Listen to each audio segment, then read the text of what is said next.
Some days. He's my level-headed. Okay, this is weird.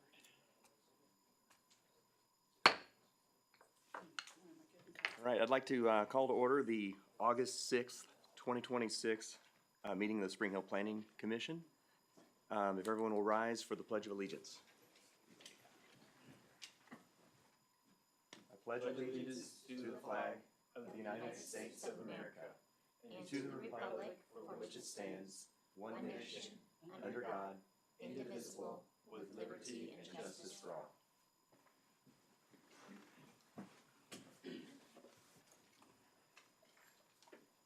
All right, thank you. Amy, roll call. Mr. Nace, Mr. Earhart, Here. Ms. Jones, Mr. Aravalo, Here. Ms. Bergmeyer, Here. Mr. Sly, Ms. Squire, Here. Mr. Morse. Here. Chair, we have a quorum. Okay, great. All right, next I will accept a motion to approve the agenda. So moved. Second. All right, all in favor of approving the agenda, say aye. Aye. All opposed, same. Okay, the motion carries.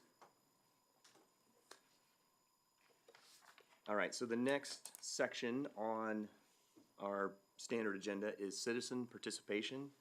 So this is an opportunity for citizens to talk about anything not on the agenda. You can talk about things on the agenda too if you want. We do have 2 public hearings today. So there will also be citizen participation during those public hearings, but if you want to speak now, you can. We have 1 person signed up, Steve Laughlin. Do you want to, come to the front and please just state your name and address once you get to the microphone. And then Amy will buzz you after 5 minutes. My name is Steve Laughlin. I live at 19125 West 183rd Street, directly across the street from this rezoning on this plot. My concerns about this at Spring Hill's planning for the area north of Spring Hill is more of a first come, first served Wild West mentality. For example, we got loaded up with all the businesses east or west of the railroad tracks. My house, my street today is a highway for concrete trucks, cement trucks, semi trucks, RVs, because of that marvelous RV storage unit we have.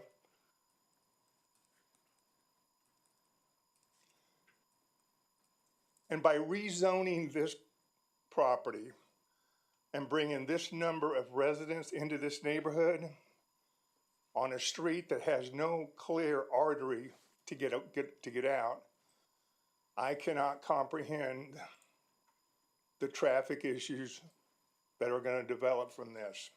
It worries me. It's bad now. This could be a disaster. The whole neighborhood for 1.5 miles through, we are talking homes on 2 to 5, 10 acres. I would like to see the neighborhood keep its character rather than having hundreds of homes crammed into this piece of real estate. The other issue is, I think I'm going to educate some people here that property is in a flood zone. I've lived out there since 1989. In the early 90s, wet weather, the water that ran down through this farm engulfed 183rd Street for 100 to 150 feet. Not once in the 90s, time after time. There were 4 houses down at the creek on 183rd Street and 1 at the creek on Ridgeview Road. They continually got flooded. The county came in and put in 2 new bridges, trying to make a bigger throat to try to get the water through. It didn't work. Next big rain, through the wet period of the 90s, it all flooded again, and the county turned around and bought all 5 houses. They've all been moved out. The closest one is at the northeast corner of 183rd and Ridgeview. That house used to be down by the creek on Ridgeview. So we cleared it out with the problems. Now, if we develop this ground, you're gonna have however many hundreds of homes with the rooftops, and all of the roads they're gonna put in, and it's going to rain like that again. It always does. The runoff is gonna be worse than what it ever has been. And on top of that, there's been a lot of growth of trees to restrict water flow now. The embankments are full of trees. I believe they're kicking the can down the road, and the problems are only gonna get worse with this development. That's what my concern is, of the flooding on top of all the traffic that it is gonna add to this little peaceful neighborhood. That's the point I wanted to bring up. Thank you. Thank you. All right, Mr. Laughlin was the only person who signed up. Is there anyone else that would like to speak during the citizen participation, kind of the open time right now? If not, we will close it. Spencer, gavel, no gavel on? Your choice. Okay, I'm gonna say no. All right, so we'll move on to formal commission action. The first item on the agenda is approval of the minutes from the June 4th meeting. It's been a while since we've met. I will entertain a motion to approve the minutes from that meeting. I approve the minutes from the June 4th meeting that stands. Second. All right, all in favor, say aye. Aye. I meant to say aye. All opposed, same sign? All right, motion carries to approve the minutes from the June 4th meeting. Okay, next order of business is, since Kendra Crevier, who was our former chairperson, was recently appointed to the city council, so we congratulate her on that. I was the vice chair, that's why I'm in this chair for the first time tonight. So we need to nominate a new vice chairperson for the planning commission. So we'll open it up for nominations. And you can nominate yourself. I'd like to nominate Chuck for chair Not for chair, for vice chair. or vice chair. Yeah. Okay. So my understanding, what I've been told, is that the vice chair is automatically appointed to the chair. And then, so we're only now backfilling the vice chair. All right, Rodolfo, I'll kick it over to you then. Do we need a second on? No, you don't need a second on nominations. Okay. So, All right, so we have a nomination for Rodolfo for vice chairperson. Do we have any other nominations?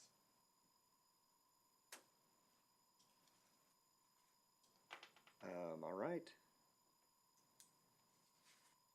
I move nominations cease.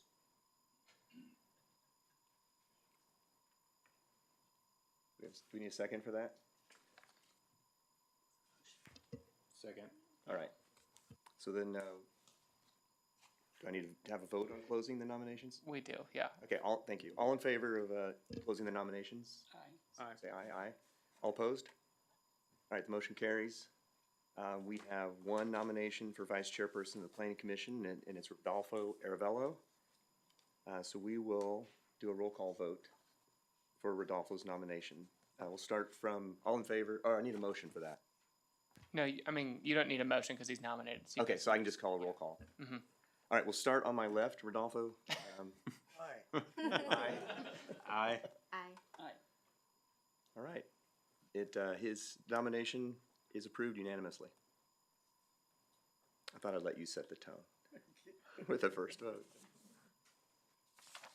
Okay, moving on. All right, so this is the first of two public hearings tonight. The first one is a rezoning application from C2 to M1 over near Moody's Hardware. So I will open the public hearing for that, and we will begin with the staff report.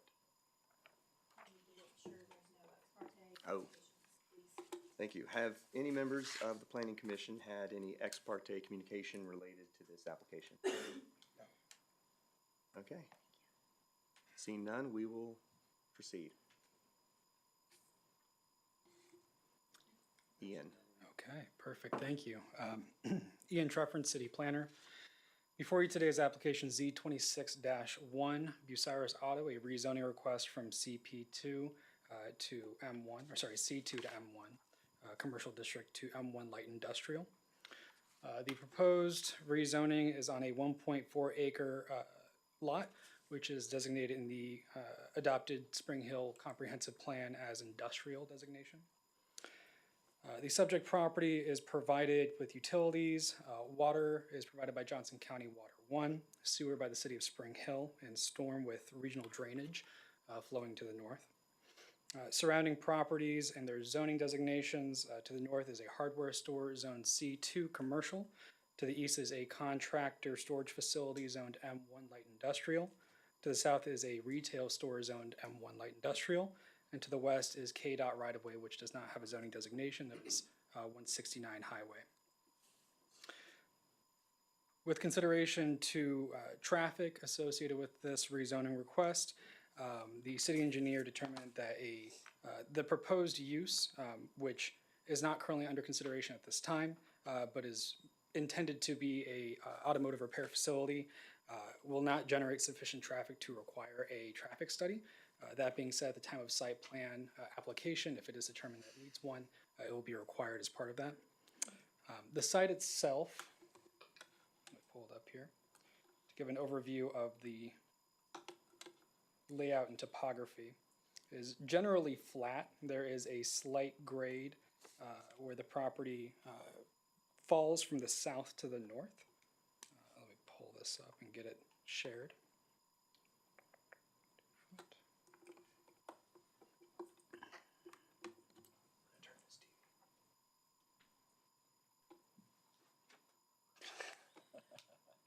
I need to change the background.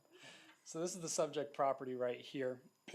As you can see, the high point is on the southwest corner, lowering down as you go to the north.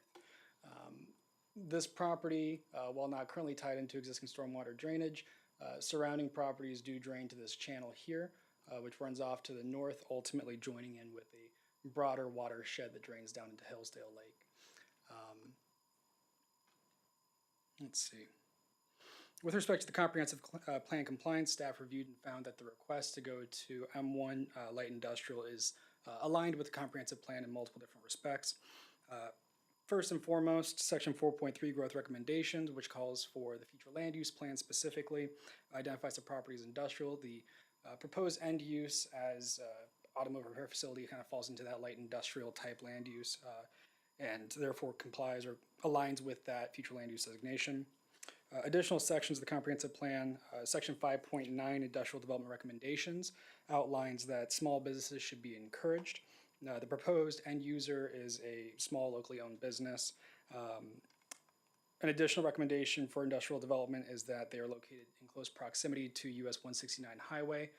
As you can see, this is directly adjacent to it. There's direct access going south and then out here. There is currently a signalization study being undertaken on adding a signal here. I believe that is, Allison's not here to speak to it, so I'll kind of, oh, she is? Okay, Allison's here to speak to that, but there is a signal that is looking at going there. I apologize about that. So there are multiple parts of the comprehensive plan that align with this proposed rezoning, so staff finds that it does align with the comprehensive plan. Looking at compatibility with surrounding land uses, the surrounding properties are developed with substantively similar types of land use, whether that be commercial or similar light industrial type, with the office or contractor storage facility across the street and commercial to the north and south.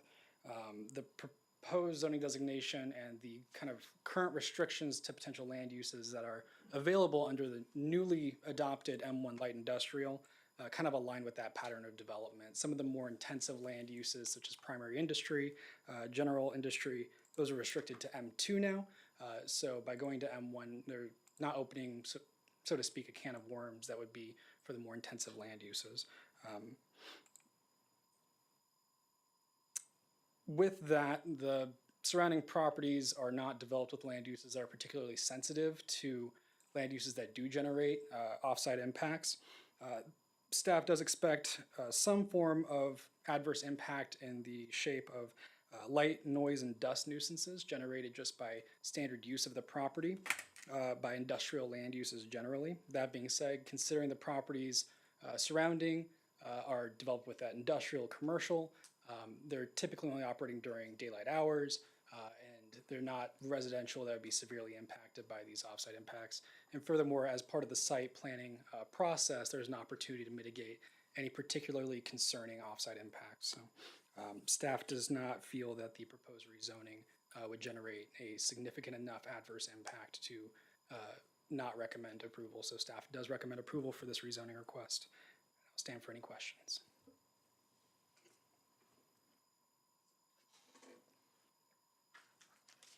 Questions for Ian? Do the other businesses that are there, are they designated M1 or C2s?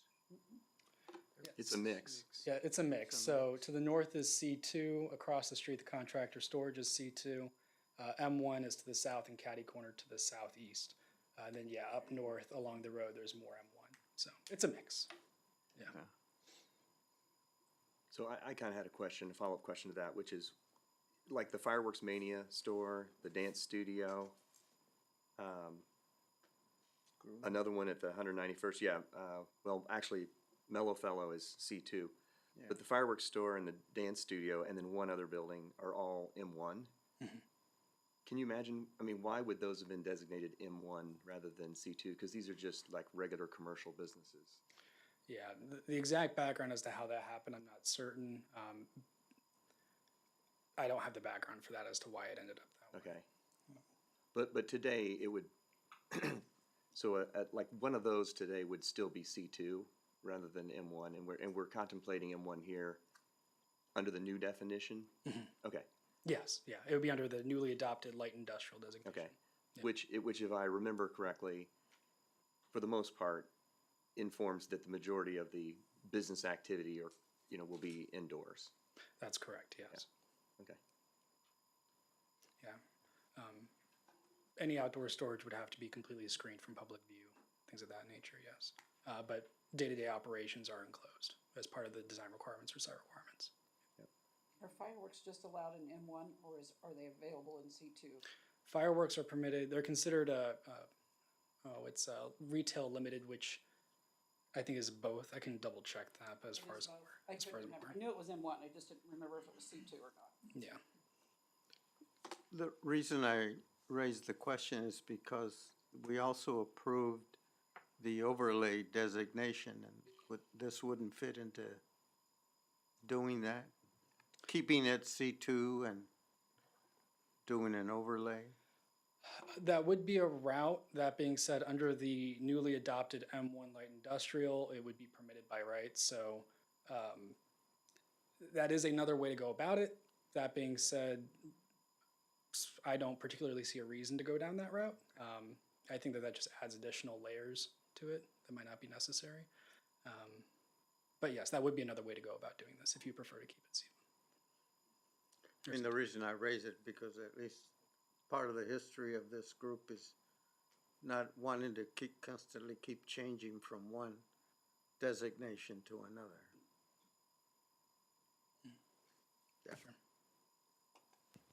Yeah, Commissioner, I certainly understand that question. When reviewing this and the application and a change from C2 to M1, we do look at the surrounding zoning. And if, in a property like this, if there was not surrounding M1, the city may not support it. Yeah. And if we were to do essentially planned district with a protected overlay, then we'd be introducing which is not to say it can't be done, but we'd be introducing a third zoning into this mix of all the properties there. And so given that the property next door to the south is M1, and then the other property where the Spring Hill Car Wash will be M1, and there's surrounding zoning of M1 in the area, we felt that it was an appropriate request. But I certainly do understand that question. And that is a option to go that route, but based upon the request, we felt that it was appropriate. Okay, thank you. Are there any other questions for staff at this point? Does the applicant want to address the commission?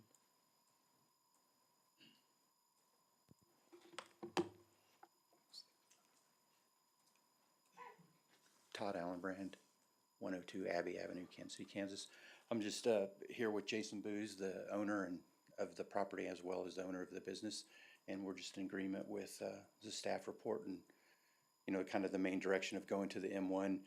If you remember, I had another case with you guys previously where we had the M1 because we had to go to the MP, the planned zoning, because you didn't have the same thing you have set up now, the M1 light industrial.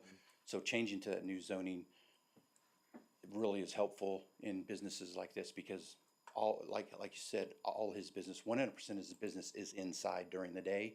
Now he'll have a facility in the back where he'll keep cars that they need to pull out, wait for people to pick up, but there's no activity back there business-wise other than storage and holding cars for people. But everything is 100% inside. And I mean, we looked at the C2, or we looked kind of at the same thing we looked at before, but with the new zoning coming up, seemed like the most reasonable direction to head for what he's wanting to do. And if you have any other questions, we're here to answer them. And if you have some specific questions about his future business, Jason would probably be happy to get up and answer any questions.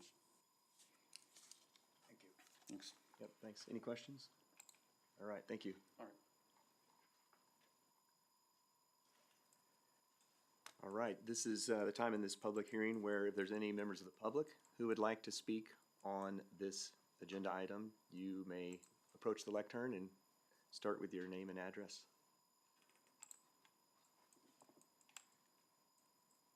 Okay, don't see any. Do any members? Oh, sorry. John, come on up. John Waterman, 21110 West 186 Terrace, Dayton Creek. So I live just to the west of this subject property, and I know that in the past, businesses developed along 169 there, namely like the storage facilities, we've had some issues with the kind of just lower grade fencing that's been kind of directly lining 169. So my only, concern with this, being an auto shop and that being the rear of the auto shop where the yard would be, is that fence is very aesthetic and pleasing to 169. So just to keep, decent character to the city. So, I expect that with the new zoning, I think there's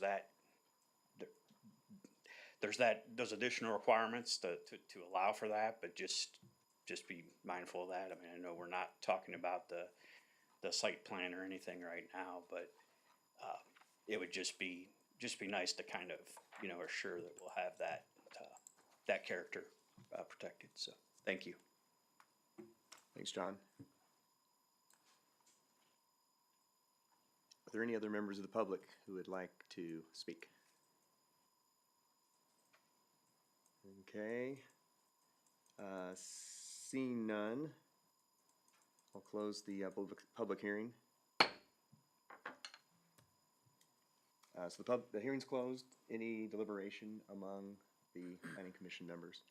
I'll just make a comment that I agree with Mr. Waterman's concerns about the visual aspects of it, but I'm confident that with our new staff and new zoning, once we get to the site plan approval stage, the preliminary and the final, I think we'll have the opportunity to weigh in on that, and we'll probably see some renderings and we'll see those requirements at that time after this rezoning tonight.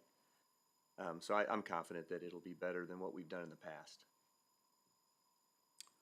Yeah, and I'll echo and say, I think the location itself is appropriate. We heard discussion earlier about this area just west of the tracks, and we've spoken of this area before, of keeping it focused on commercial and industrial, and for the reason of keeping the traffic as close to the highway as possible, so we're not pulling that heavy-duty traffic further into the residential area. So I think keeping the zoning closer to the highway so they have quick access is appropriate. Ian, you said that he was bringing everything from Bucyrus over, correct? I'm sorry, could you repeat that? Your statement earlier, he's bringing the Bucyrus piece over to Spring Hill for this property. I will let the applicant speak to that. It's also not necessarily part of a rezoning request as to Yeah. what he's bringing over and what's gonna be on there, so. I'm Yeah. asking simply because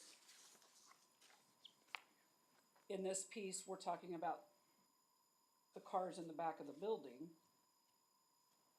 Knowledge of knowing that he's also in Bucyrus could be a backup plan, Well, he's, cars and storage. That's the only reason I'm asking. Todd Allenbrand, he's not going to be in Bucyrus anymore. He's gonna move his whole facility to this location. And even though the site plan's not in front of you, I can share with you that he's gonna have a solid fence around the back and landscaping along 169, so that should satisfy, any concerns, I would hope. Yeah, I'm fine with it. Thanks. Great, thanks for adding that. Any other comments? And if there are none, I will entertain a motion.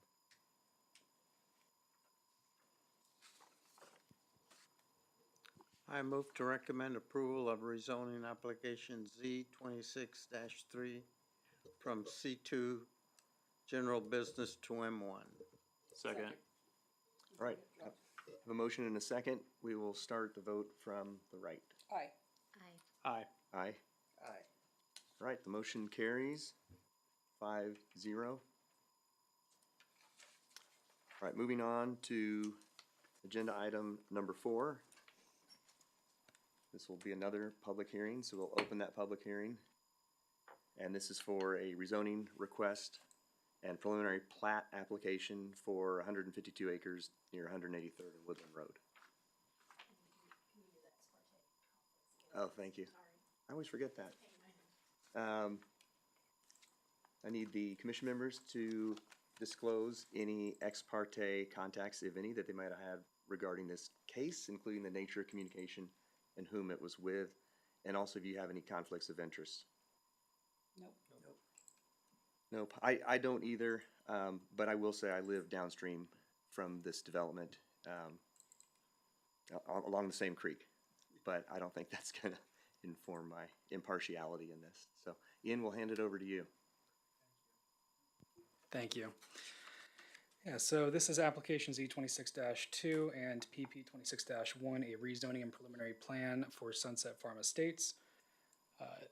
The applicant is requesting approval of a rezoning from RR to RP1 single-family residential, as well as approval of a preliminary plan containing 149 single-family residential lots on approximately 153 acres of land located at the northeast corner of 183rd Street and Woodland Road.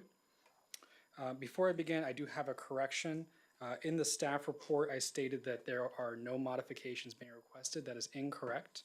The applicant is requesting one modification to permit accessory structures up to a size of 1,200 square feet. I'll get into that a little bit more, but I wanted to clarify that that staff letter had an incorrect statement. We'll get into that. I'll first start kind of broad with site-specific details, and then I'll move into rezoning. After I'm done with the rezoning component, we'll move into the preliminary plan. So, at a broad level, the subject property is provided with utilities, water being from Johnson County Water 1, sewer from the city of Spring Hill, and stormwater management will utilize wet detention in the existing ponds located kind of central in the property and to the southeast, as well as outflow going along 183rd into the Headwaters Blue River watershed.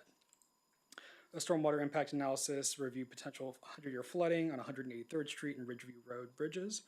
I'll leave the questions for specifics to that to Allison if there are any. Surrounding zoning to the north is agricultural, surrounding development types and zoning. To the north is agricultural property zoned M1 light industrial. To the east are large lot single-family residential properties zoned PRLD, that is a Johnson County unincorporated zoning district for large lot single-family residential. To the south is large lot residential zoned RUR within the city, and to the west is agricultural property zoned M1 light industrial. Let me hold this up real quick so you can see.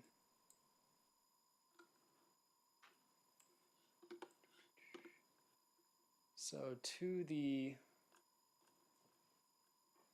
is the subject property right here. It's there. This kind of oblong shaped one. To the southwest caddy corner across Woodland Road and 183rd and the railroad tracks is a fully developed industrial facility and site. This is the Monarch Concrete Cement Plant. Just for reference, that is an additional use of note within the proximity of the subject property. Let's see. That being said, I'll now move into the rezoning specific details. Staff reviewed compatibility of the subject property and surrounding properties. Surrounding properties are developed with a mix of residential, agricultural, and some industrial. Once again, notably the Monarch plant to the southwest. Given the significant level of buffering spatially between this property and the Monarch Cement, staff does not believe that it's going to have a very significant impact on the subject property and doesn't think that it's necessarily incompatible because of that. The other surrounding property and land uses being other forms of large acreage lot style single family or kind of piano key rural residential single family are also substantively similar enough to be compatible. The proposed project, which we'll kind of get into more specifics, they're predominantly about half-acre size lots, so it's not very small, tightly built residential, but they're kind of larger in size. So their level of footprint and impact is pretty similar as far as residential goes. So because of that, staff feels that the compatibility of the subject property and the rezoning designation to RP1 is a fair and appropriate one. Looking at detrimental effects of the proposed rezoning, developing the property as single-family residential under the RP1 zoning designation will have an impact in the form of additional generated traffic. There was a completed traffic study done last year which looked at a single-family subdivision containing 149 homes. That traffic study concluded that there were no additional improvements that were required to accommodate that additional traffic flow. Early 2026, there was a traffic memo that was filed with staff subsequently that looked at the impact that the school season would have on those traffic counts and found that when accounting for school season specific traffic in addition to the proposed subdivision, the findings of the original impact study were not changed. As far as suitability for development of this site, the property does have sufficient frontage on both 183rd and Woodland Road for multiple points of access as needed to satisfy fire safety and subdivision regulations. Utilities are either readily available on the site or can be extended. Sanitary sewer service is provided from the south as part of the Northeast Sewer Program. Yes. And then water lines are provided along 183rd. And then stormwater is provided via this offshoot and going southeast. So because of that, the property is suitable for development if rezoned to single family. Lastly, moving into the preliminary plat portion, once again, the subject property is being proposed to be developed as 149 single-family residential lots. The average lot size is 0.64 acres, so a little over half an acre in size, with a minimum of 0.48 acres and a maximum of 1.28 acres. Let me swap this over.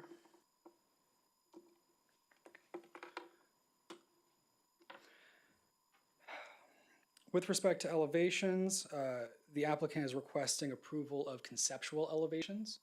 Do we have them listed here? Okay. There we go.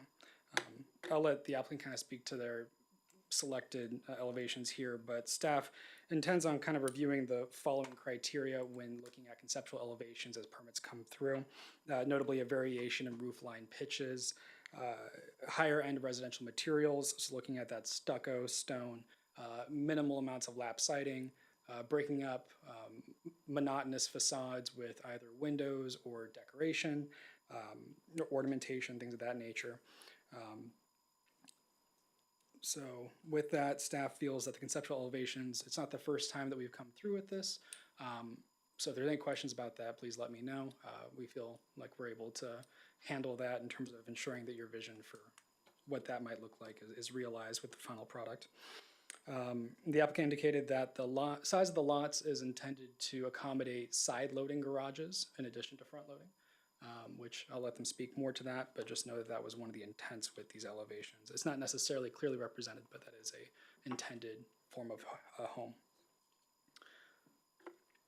With respect to right-of-way and easement acquisition, the developer is providing 50 feet of right-of-way for all internal streets as well as additional right-of-way acquisition along both the 183rd and Woodland Road right-of-ways to facilitate required improvements to the road. So notably, there will be a shoulder and, oh, geez. I can let Allison speak to that a little bit, but I do know that there's going to be shoulder improvements, which will be part of that. Additionally, which it's kind of hard to see here, but there is a 10-foot concrete trail that runs along both frontages that will be part of a tract on the subdivision, but available to the public for use. So that is an additional improvement that's being required as part of this application, public trail. If there are any additional easements that are required beyond those that are standard, those will be sought during the final plat process as part of the findings of the final public improvement plan. So if there's need for some extension of sanitary or water in a certain area and we don't have the easements required, we'll come back for that via the final plat process. So all that to say, staff does recommend approval with conditions. I have 3 here. First, all the recommendations of approval listed in the engineering staff report. Second, that the proposed trail located along Woodland Road and 183rd Street is to be constructed of concrete. And third, that the maintenance agreement for Tract H, which is located to the southeast, which is a lift station that will serve for sanitary and sewer service. A maintenance agreement for that tract will be required prior to the recording of final plat. I just realized I did not kind of expand a little bit more on the accessory structure. I will kind of backtrack once again. The applicant is seeking approval of a modification to our development standards to permit up to 1,200 square feet accessory structures. Under the adopted zoning code, there are 2 forms of detached structures that are permitted with different sizing requirements. Detached garages are permitted up to 1,000 square feet, and accessory structures generally are 120 square feet. Their proposed modification does not grant an increase to the number of detached structures. So it would permit the addition of a detached accessory structure. So that could be either a detached garage or detached shed up to 1,200 square feet, but they cannot have both. So either it's an attached garage or a detached garage or a detached shed up to 1,200 square feet. If that made sense, great. If not, let me know. I can try and explain. So if Planning Commission wishes to recommend approval with that modification, let me know and we can craft some language to go with the motion to add that in because it wasn't necessarily part of the staff report explicitly. So yes, thank you.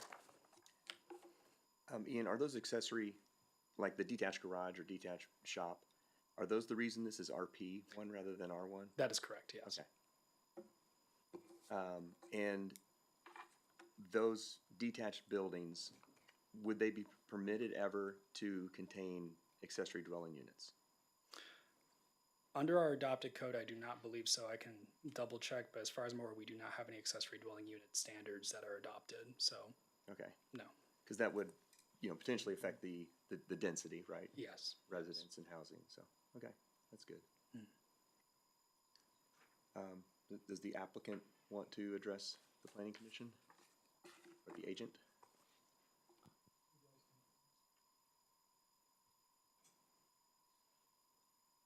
Just state your name and business address.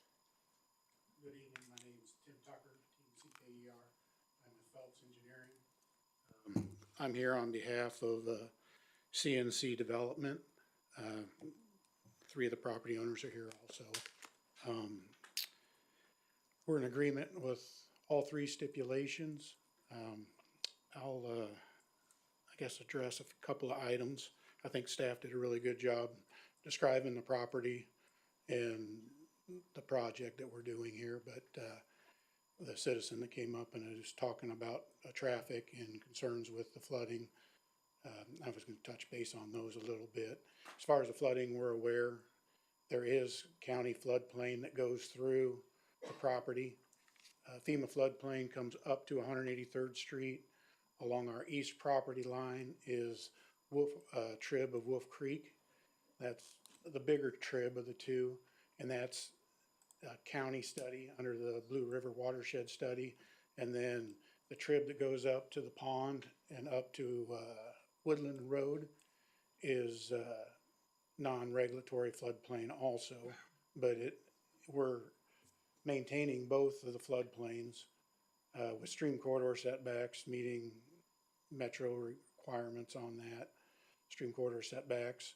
We're providing stormwater detention on the pond located in the midsection, which will detain our property for the 210 and the 100-year storm back to pre-existing.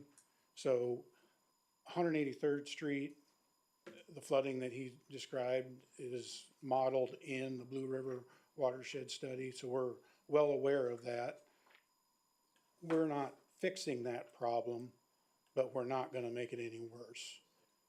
And then we're also doing stormwater quality treatment on the site, primarily through natural vegetation in the properties that are being protected along the east property line for the stream corridor, and then the stream corridor going through the center of the property through that pond, and the pond will also be used for extended wet detention from a water quality standpoint, so that's further detaining it for basically the 1 year. The water quality storm event's just slightly less than a 1 year storm event.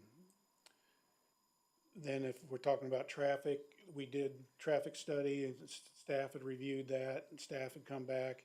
And the main comment they had from our first traffic study was they wanted traffic counts during the school year. So there was traffic counts done in May and a revised study. And it was a revised study to the previous one we had done, basically acknowledging that really the school traffic didn't really change the volumes much. The existing level of service for that intersection was an A, which is the highest. You've got a level of service of A to F, and A is your best. And in existing condition right now, it's rated as a level of service of A.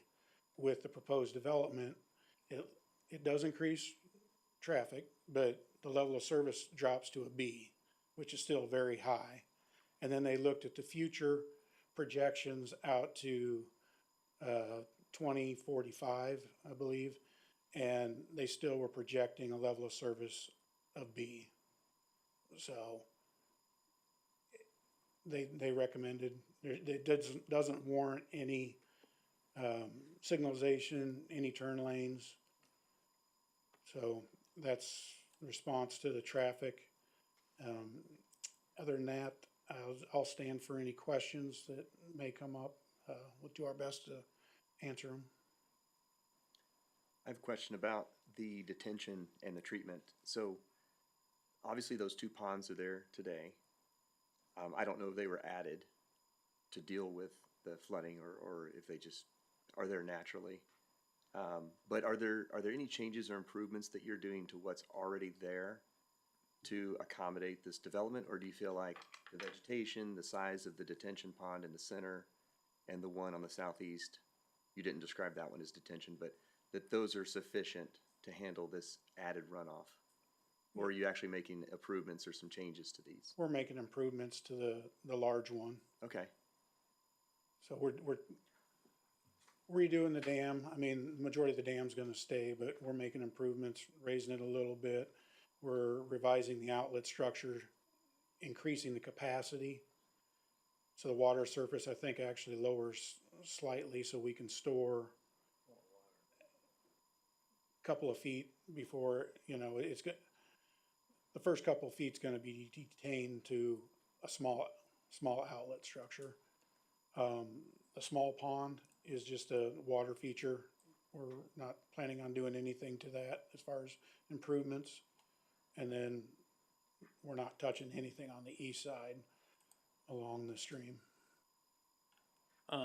Ian, real quick, I think it would be helpful too, if you can pull the Ames back up and put the flood zone layer on, because I think it really speaks to the layout of the, if you take a snapshot of this layout and where all that drainage is going, and then have Ian pull up the Ames map here, turn on the flood layer.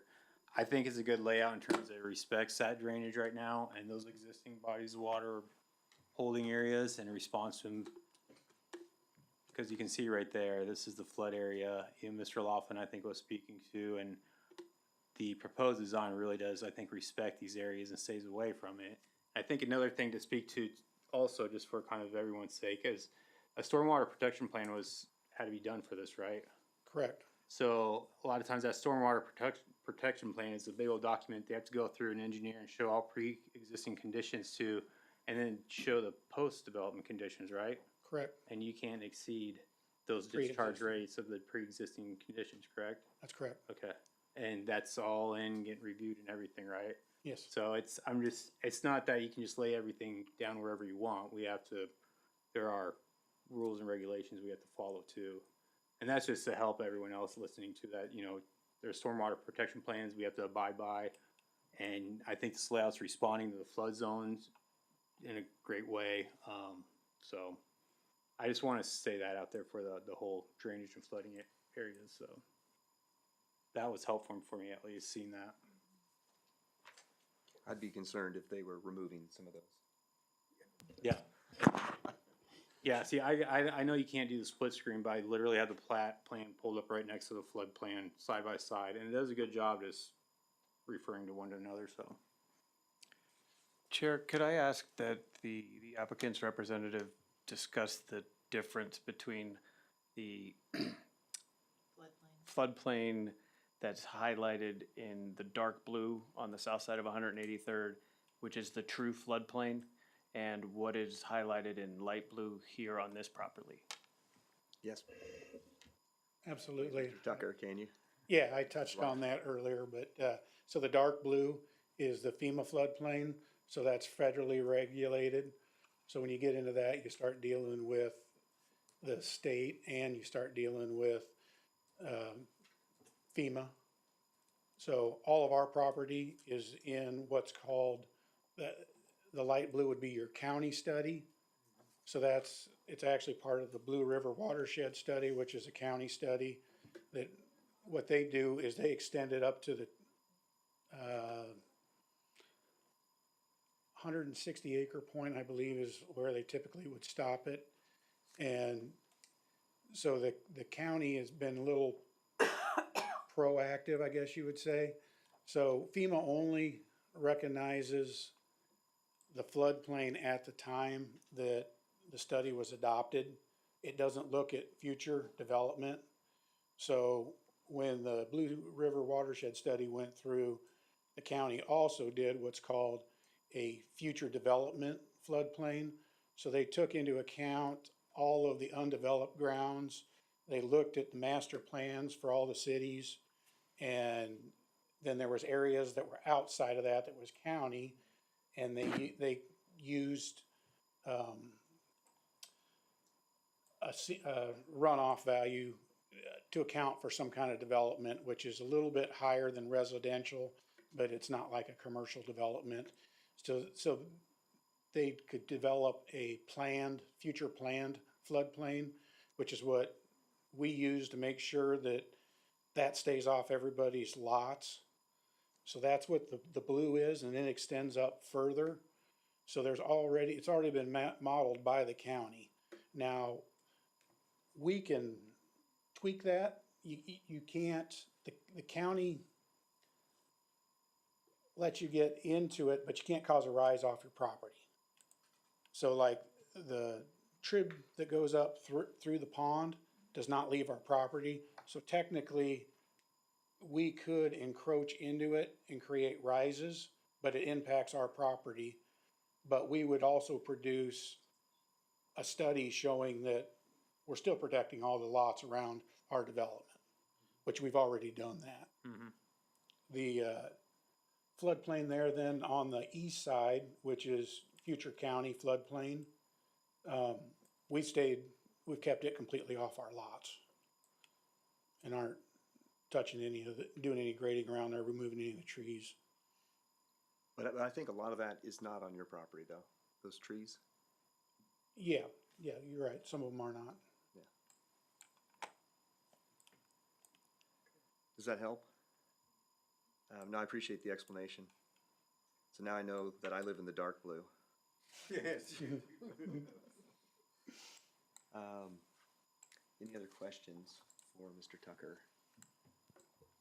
I've got a My, couple. my assumption, since two of the entryways are on Woodland, that there'll be some pavement that'll have to be done on Woodland? Yes. So the agreement on that is that we will be paving that to a county standard, which is a 24-foot wide asphalt road. Okay. And then it'll have, I believe it's 5-foot gravel shoulders on both sides. And safe ditches. And how far, will that just go beyond your north entrance on Woodland? Just It'll or go to the it? north property line. Oh, okay. And then, is there any potential, I know this is a city question, but to coordinate with the county to continue paving it on up to 175th? I'd say no, Okay. but you can ask the city. Okay. So really, it'll just be for the residents to go travel south on Woodland for the most part? Right. Okay, to 183rd. The rest of that'll come in pieces as ground develops. Yeah. Thank you.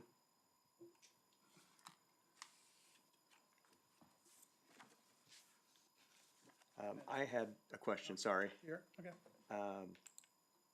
Couple questions. Had a question about the Sunset Farms Estates Architectural Committee that was mentioned in the, design guidelines. Who forms that committee, and what's the process for approving new home design? One of you guys wanna?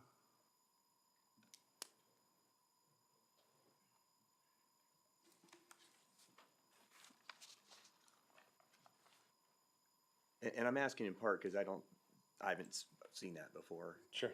with most of the developments that. Nick Shepard, one of the owners of the property. So from our understanding, that committee will be formed and run until, by the development company, which is us. And it has to meet the guidelines that have been set forth with the city. Then once the HOA is established, then the HOA will take that over. At which point does the HOA take it over, do you think?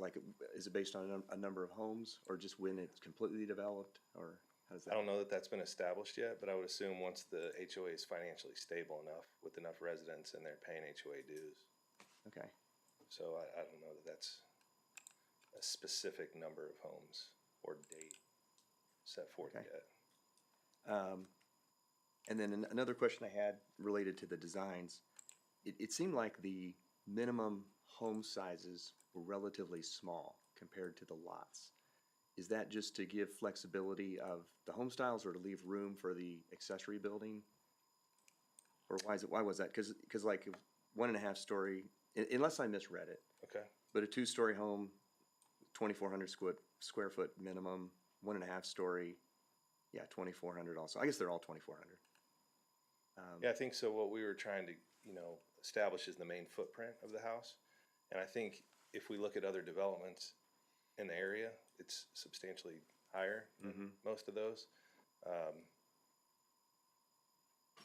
So I guess I'm not sure what I'm just asking. comparing that to. Yeah, it sounded for the size of the lot and sort of what I'm seeing as the vision. Yeah. As, through the information that you've shared. It seems like the homes would be potentially larger. I think that's the goal, is to drive that up. But also, if we're thinking about potentially having the home, the longer driveway, potentially a sidecar entry, 1,200 square foot detached building, and then also maybe a pool, that's a pretty large footprint when you start combining all those together. Yeah, that's what I was kind of Yeah. imagining. So that makes sense. I know the answer to this, but I'm going to ask it anyway. I don't see on the the plat any, like community, buildings or amenities. And I assume that's by design and because these lots are larger and you kind of figure that people will have what they need on their own lot. I think that's the goal with the estate style lots. Yeah. Plus with the required walking trails around there and the ponds that are taking up the property, that's kind of the amenity. You gonna still allow the public to fish on that pond? You don't have to. Are they answer able that. to now? Or? Yeah. Okay. I don't know. They seem to. Yeah. All right. Thank you. That's all the questions I had. Do any other members have any questions for Mr. Tucker or the applicant? The only question that I would have is really in regards to how, if you're gonna have independent contractors build homes, you have this committee, and I don't believe the subdivision that I'm references did, but we're very disappointed with a certain subdivision that we're going to build high-end homes, and it turns out that some of them don't have a basement. And so that's, hopefully we don't get into that situation with you I guys. think with the required submittals of what we're putting in that development, with the pictures and with the planned development plan of the size of homes, I think that was the goal with the city to try to prevent that, is to make sure that we had a clear understanding of what our intentions were with the entire development. Are these pictures of the homes what we are going with?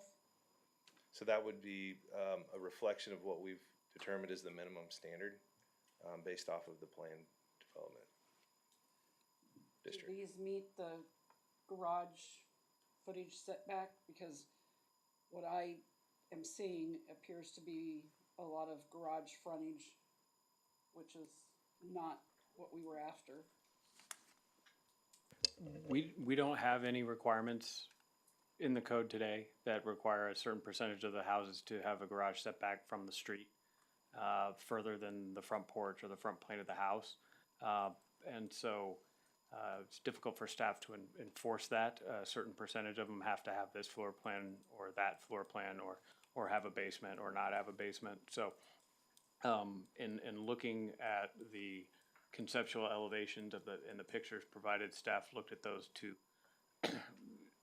see if they were actually indicative of the quality that could be expected out here, to match what the developer's intent is, to be able to ensure that the builders, that as they come in, meet that same high standard. And so, we don't have anything in our code, so that's why it wasn't anything in there, or they were gonna try to ask maybe for a modification to that.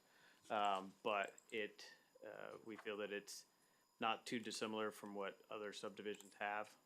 And so that's why it's very difficult, if not impossible, to have 183 different, or how many ever lots are in here, Sure. to show that all up front. So that's why it's indicative of what, as Mr. Shepherd said, the lowest kind of quality they're willing to accept, so. So is the footage that we've gone off of before just from the comp plan? Yeah, the comp plan is the only thing that talks about garages, I believe. Yeah, so So it's just the comp plan? it's just the comp plan, right, and those are not enforceable Right. as standards in the code. They may not be enforceable, but from somebody that's sat here for a long time, I would really encourage to pull that front door more visible. That's what we've been asked from the public many times over. Just food for thought. There in the design guidelines in the material, it said that they really intend for the majority of garages. Well, it's a three car minimum, but it sounded like a lot of them will be positioned to the side. That'd be awesome. Yeah, and then if they want more than three, you can only have three facing forward, is what I read. So any more than that would have to be side facing. So it's not all garage. And I don't know that any of these are specific plans that are gonna be built in there. They were just kind of a representation of exterior finishes or imagery that we would anticipate the plans, I appreciate that. being with, yeah. So I didn't see anything in the information tonight, but I really thought I read it in the information that was presented to the city council back in June, but will there be any benefit district in this neighborhood? Or like special assessments or anything? Yeah. Okay. That's fine, I was just curious. And that's the kind of thing that will be disclosed to the potential buyers up front. Yeah. I know in the past, some other neighborhoods have come under fire for the homeowners not feeling like it was fully disclosed to them, and There's some people pretty were surprised. substantial ones in the area, and our goal is to make that not the case here. With some required infrastructure, raising the standard a little bit in the city of Spring Hill, this will help us comply to that. So we did ask for that, but the goal is to be nothing like some of these other ones that are extremely impactful to the buyers. Yeah. Yep. That's great. It runs the risk of making your properties less attractive to potential buyers too, if it's too much. For sure. And I apologize if I missed this. I know Tract H was under some sort of stipulation, but is that a lift station? Is that what that's going to be? Tract H? Yes. Yes. Okay. And when does that come online? The city's December. paying for that? The city. December. Okay. I'm sorry. So that elevation that's coming online in December, and that elevation, all that is already set and, wow. Cool. Hopefully it's square.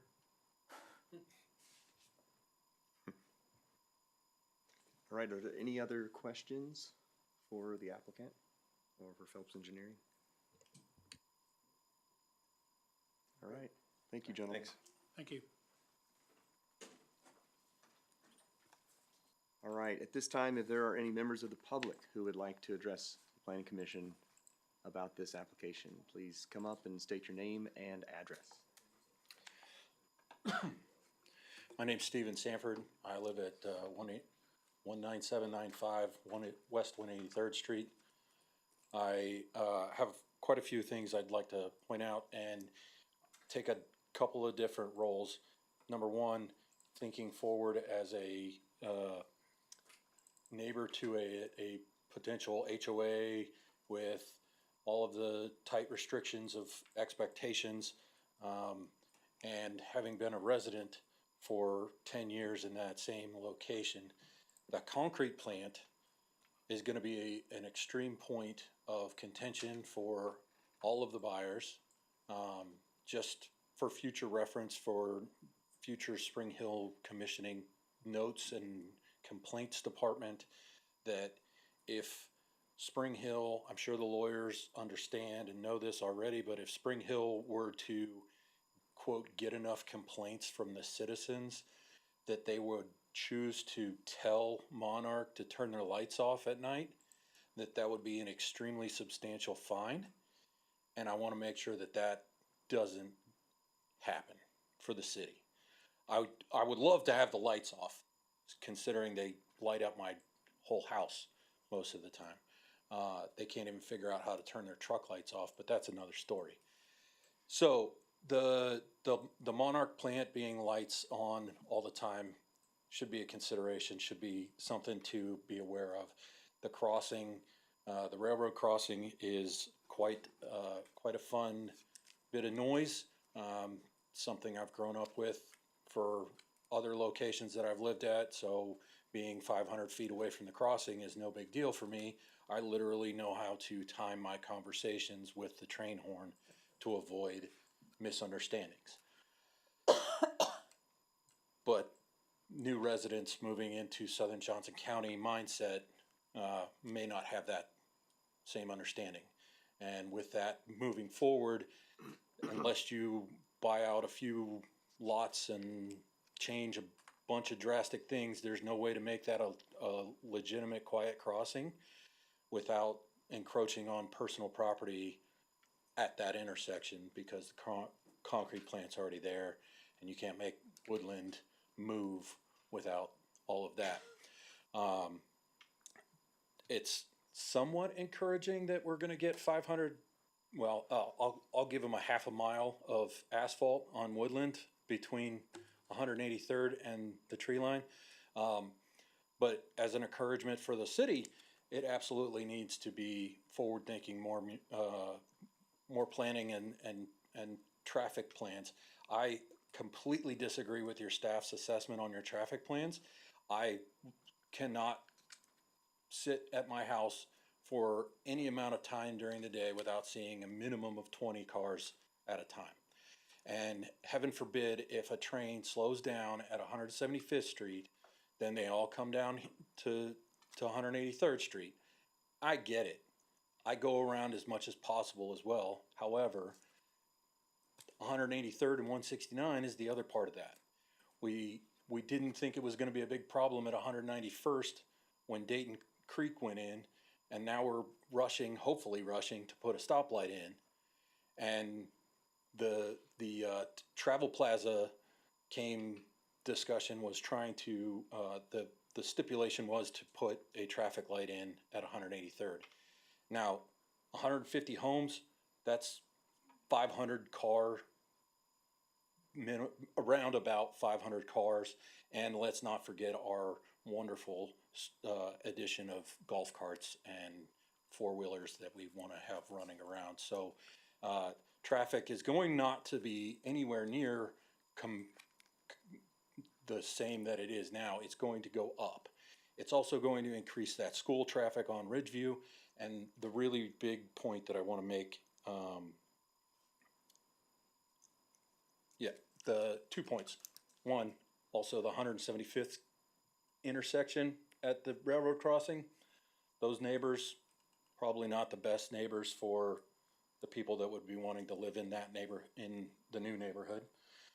In addition to that, the Ridgeview traffic, as a city note, I know that doesn't necessarily coincide with the residential, but if we don't start looking at widening and controlling Ridgeview with the high school traffic and the multiple schools along that road and everything going on up to 175th Street and beyond, we're going to fall off and we're going to have fatalities.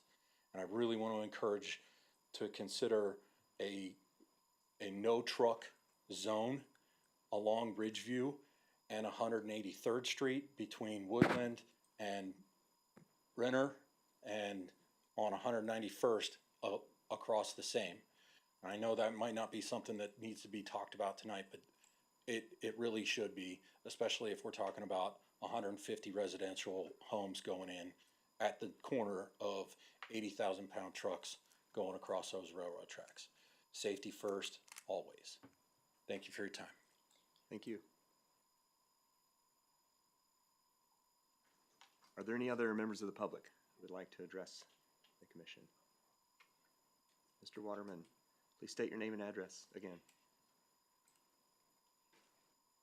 John Waterman, 21110 West 186 Terrace. So I also thought of the train at grade crossing there. In Spring Hill, I mean, I believe this will be the first at grade crossing where a development is at that intersection to where that train whistle is required, and I don't think there's anything we can do to mitigate that. I guess my concern would be with these, half-acre estate lots, are we sure that, I mean, if you build it, people will come, right? But what, are they gonna stay, once they, have to deal with that?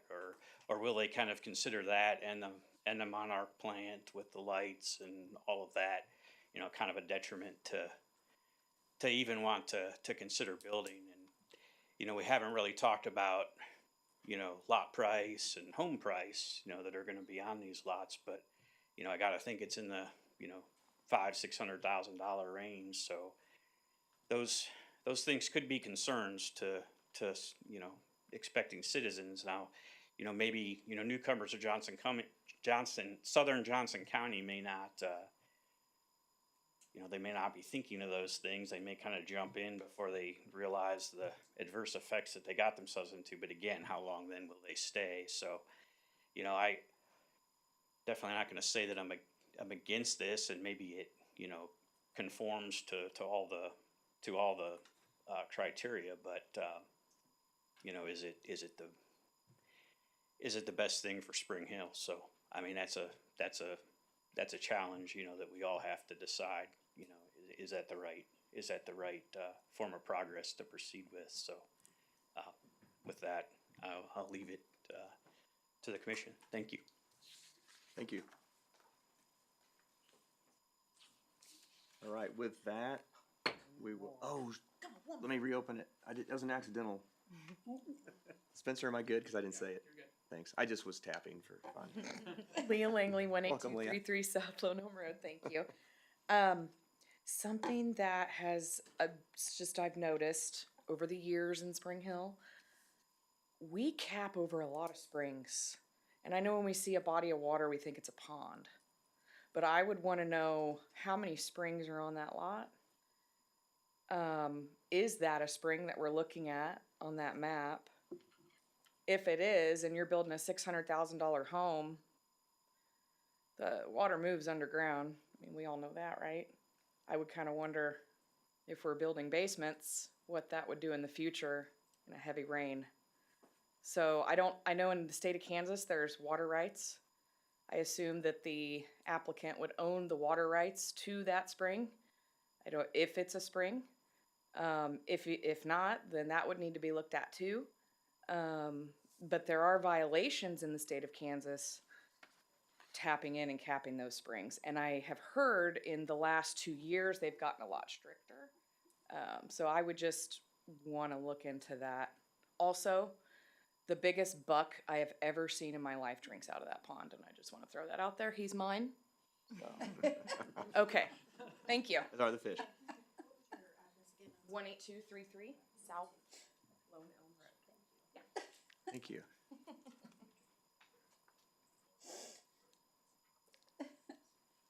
Okay, I'm pausing with the gavel now. Are there any other members of the public who would like to come up? All right. Seeing none, we'll close the public comments and come back to if the commission members have any further clarifications from the applicant or staff. I always do, but Allison, I have a question for you, which you probably can't answer, but I'm going to ask it anyway. She's trying to hide. She might, I know. So first of all, I definitely appreciate the very detailed traffic study in this application. I think it was great to see that. It looks like maybe it was done twice because there were 2 different dates there, so that's terrific. It was so good, it was done twice. Yeah, so I feel like that was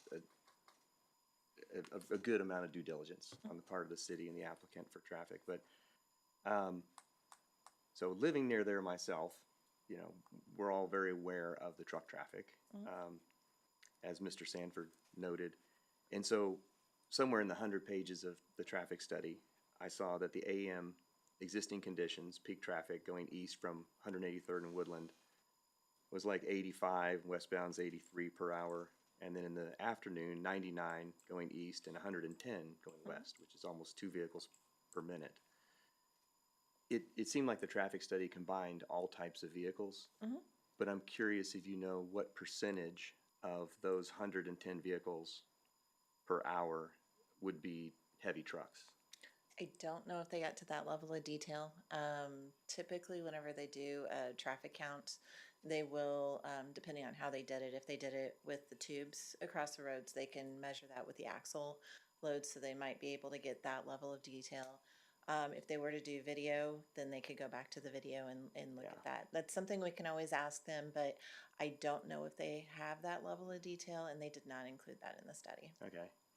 Because that's nothing for us to do or solve tonight, but I think, you know, it's definitely a concern, which is the high volume of truck traffic, and I think it's been mentioned a couple of times.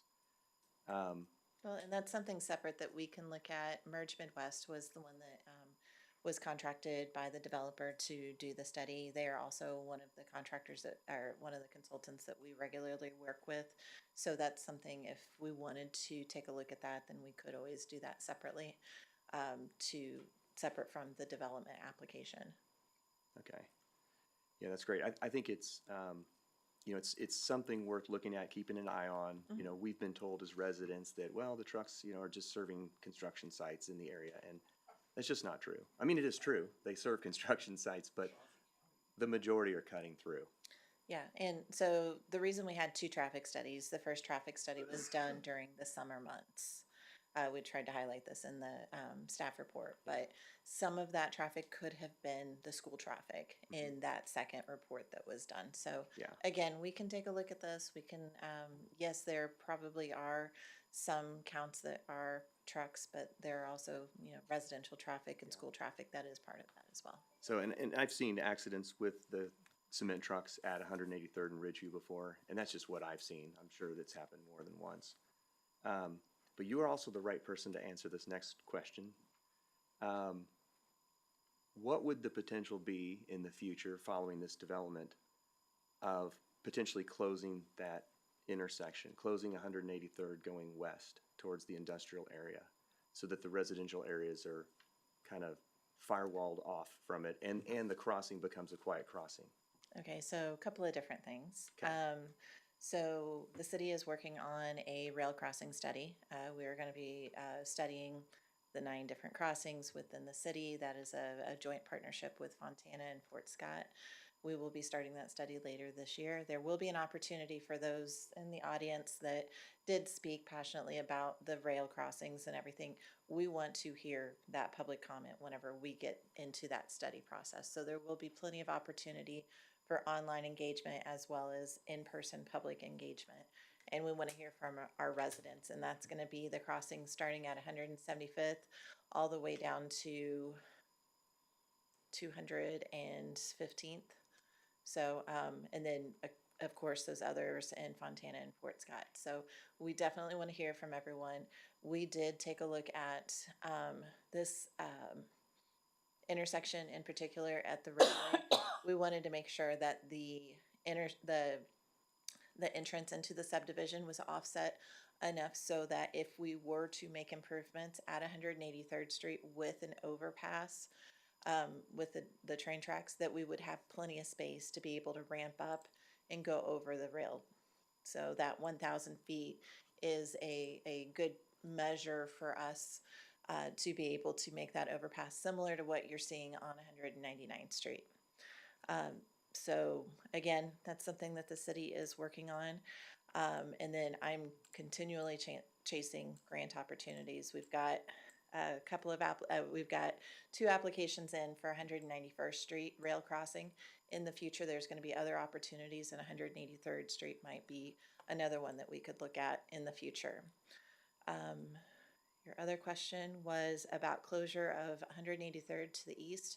Yes, A lot of that area. well, rather than elevating the crossing, doing what Olathe did at 167th and just closing it.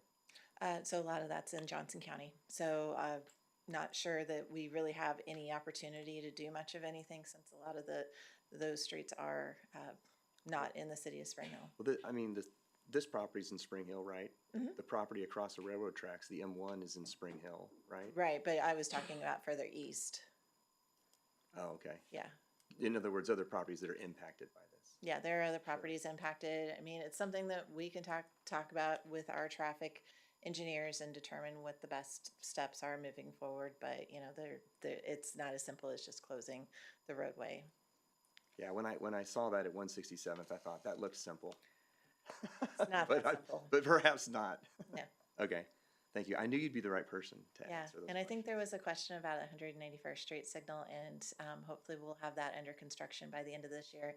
We'll have a contractor engaged. I believe the bid opening is going to be set for mid-October. So we are, the plans are in KDOT, and they are going to be releasing that here relatively soon. We should have a contract hopefully as soon as November with a contractor. That's exciting. I know a lot of people will obviously be very happy to see that. Mhm. It'll be a big step forward with safety, so. Yeah, and something I'm working on with KDOT, again, just to give you guys an update. I'm working on trying to get a temporary signal at 183rd Street to help with some of all of that. So hopefully we'll have that designed and up by the end of the year. Don't quote me on that, but with the construction at 191st Street with that intersection, there's going to have to be some we're going to have to limit access at that intersection during construction. Since it will be an active construction site, that's going to push some traffic up to 183rd Street signal. So to be proactive, we're going to be putting a temporary signal pole up there to help direct traffic. Okay, that's great. Mhm. And then while you're here, can you tell us about the K7 corridor study? Might as well give you an update on all my projects. Just really quick, are we still on a public hearing for rezoning? Oh, sorry. Okay, is that Yeah, sorry. relevant to your rezoning? We'll do it during Yeah. announcements. Yeah. Okay. Thank you. Thank you. Okay, I think I've asked all my questions. Do you guys have any additional questions for staff? I would like to ask Jacob if these trails, these concrete pathways are more in line to what we had talked about at work sessions.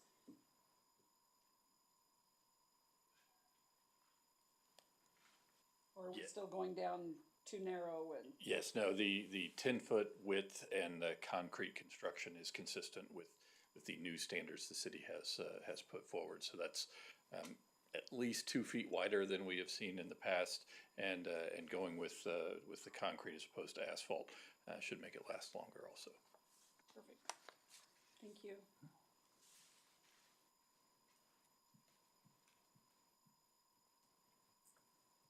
All righty. Any other? I have a question. Julia? I would just like to ask staff if they have any concerns regarding the flooding or potential springs on the property after public comment. No, we wouldn't. That is something that the developer would need to uncover. Most of the waterways aren't going to be on people's lots or going not be impacting that, but that is something that each builder and the developer will have to uncover when they're doing that, when they're building things, and then soils reports and property owner due diligence and things like that. Natural occurring groundwater does happen. That's why you often see French drains and drainage systems put into houses, so they can be built, they can be accommodated for. But to be honest, that's not something that we look at normally. That's something left between the home buyer, the home builder, and the developer themselves. So, it's not something that we could have a concern enough about to do anything about. But from a building and construction standpoint, there are ways to mitigate that and to help alleviate that drainage. Some lots are going to have some, and that's really not something we can regulate, to be honest. Thank you.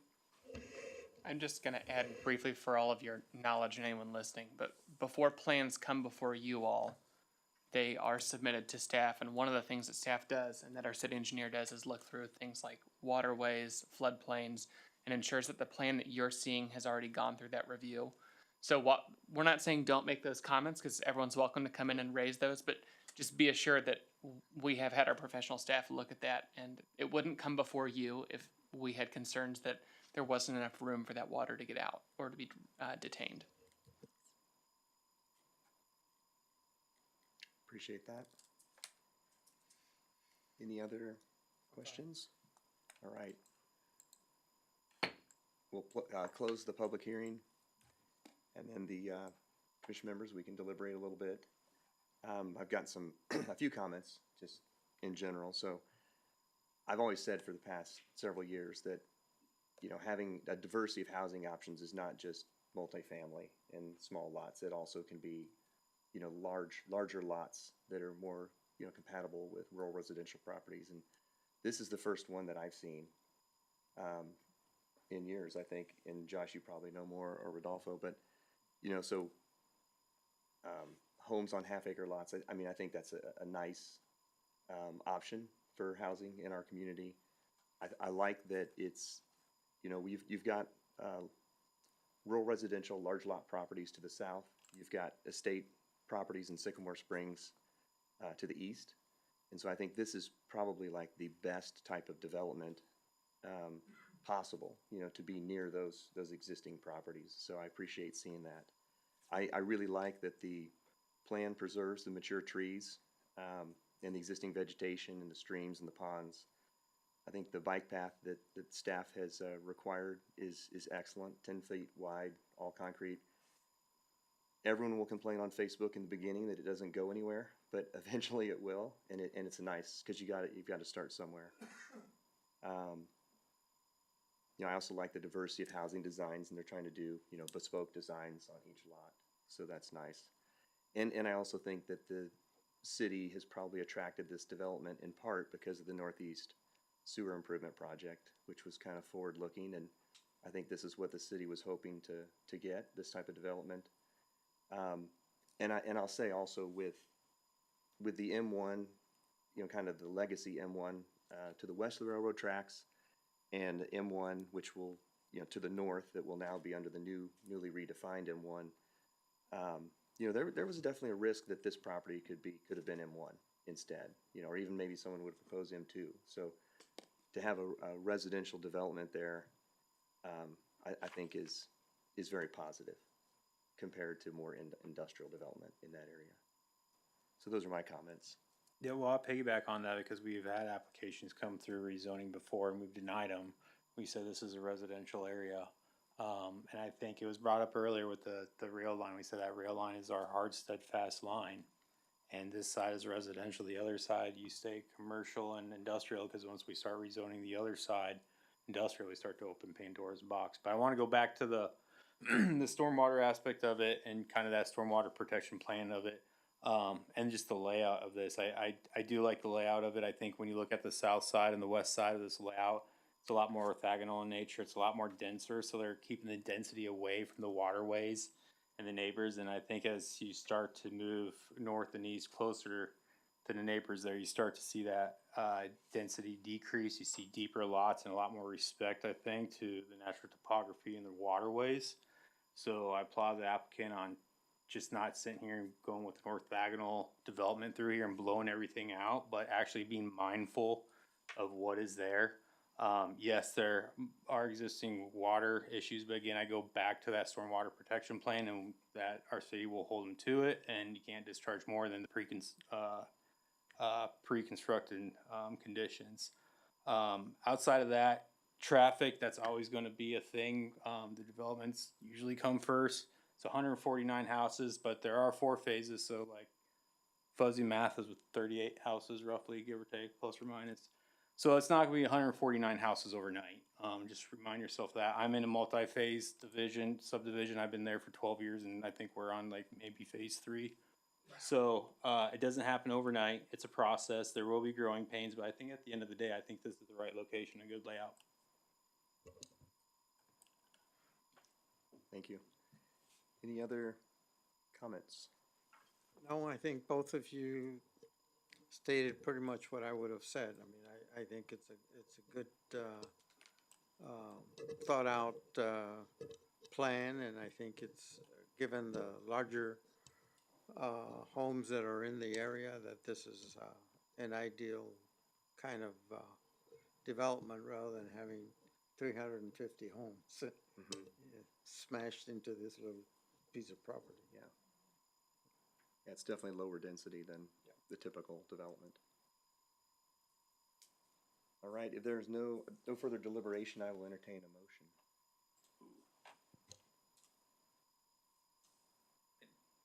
Wasn't someone going to coach us on that? I remember that part.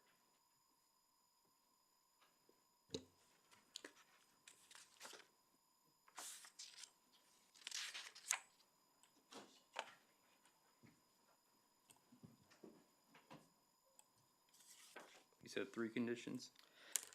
So, okay, let me think here. Well, something about the accessory building. Yeah, I had kind of drafted a example motion.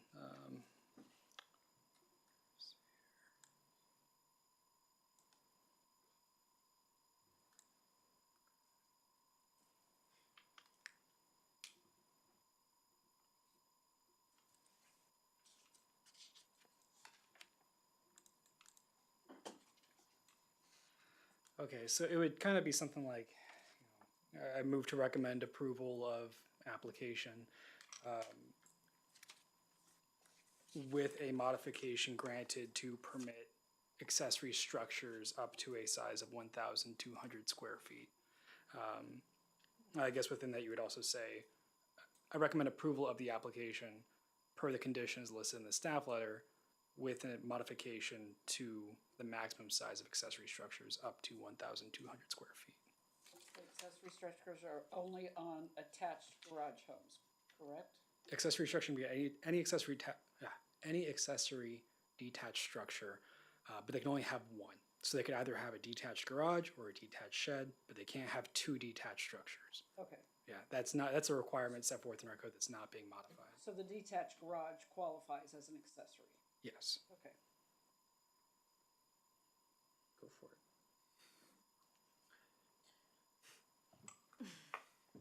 I don't know if I can do this. I move to recommend approval to City Council as presented by staff's report with accessory buildings included up to 120 square feet. Close. 1,200 square feet, sorry. I read a number before I spoke. 1,200 square feet.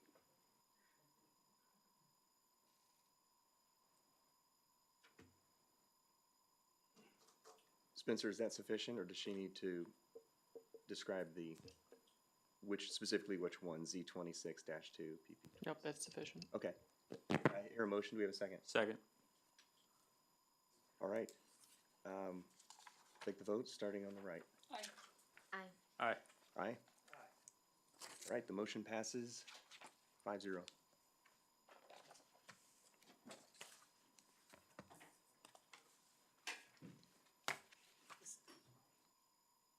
Okay, next on the agenda is Rhonda Dunn with the capital improvement plan, 2027 to 2031.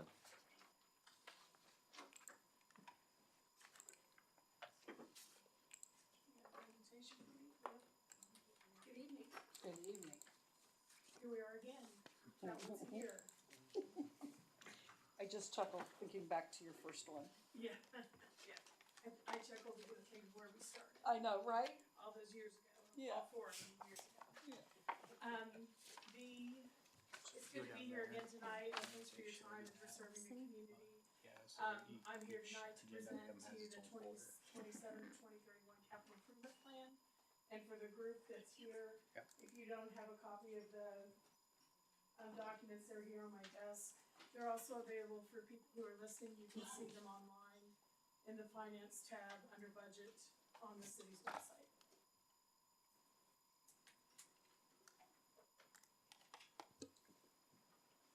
So tonight our objective is to review the CIP and to determine if the plan fits the comprehensive plan that is supporting the comprehensive plan and the objectives the city has set forward.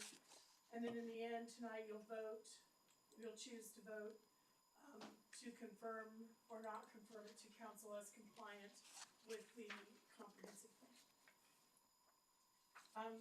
The plan has a lot of projects in it, and so I'm really glad that we have staff here tonight. I have Jacob Spear, the Public Works Director, and Assistant City Administrator. And then we have, of course, Mike is here on behalf of Community Development and the City Administrator. And then Allison, the City Engineer, is also here to answer all of those project questions you already have been asking. So it's good. So let me tell you a little bit about the process we've been through so far. This process starts early in the year. In April, we started with council and staff to take a look at where the 26 to 30 plan was and what projects needed to be added, removed, extended, changed. And we've been working on it since then. We've had 2 staff work sessions on it and 1 public council work session as well. So a lot has gone into getting the plan to this point and getting the right projects in at the right timing. Tonight I'm gonna focus on the projects that are new for this plan.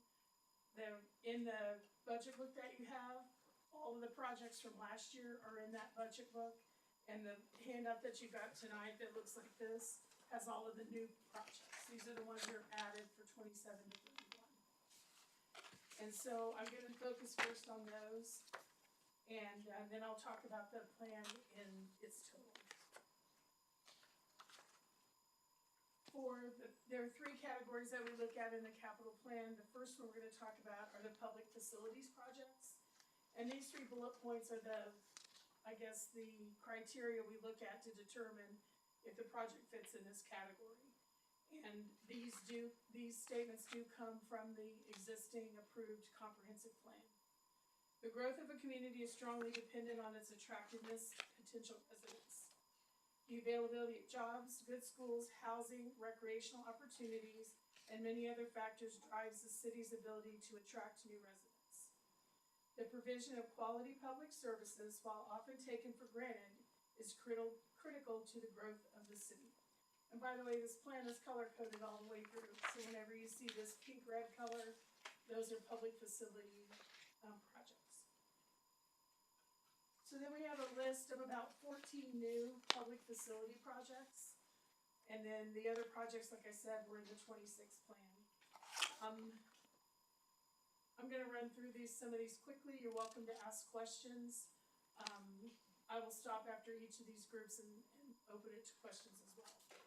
So we have the North Webster Street sewer line, which is for housing north and west of the glass plant.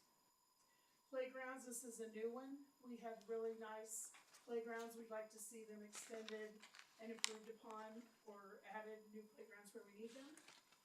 We have the 223rd Street Loop Trail, which is down, obviously, 223rd Street, running along Webster, between Webster and Victory.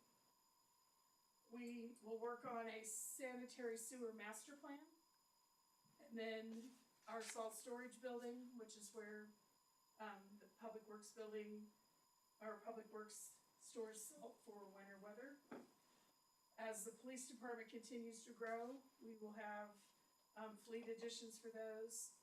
And then we have I'll leave out the details, a fingerprinting system we need to put in place for court and police. We've done some upgrades and enhancements and extensions of the storm siren system here in Spring Hill. But as we annex and we grow, we will need to add storm sirens or improve the ones we have. So we're now budgeting each year for storm sirens. I want to point out the column called funding source. And whenever possible, we love to apply for grants.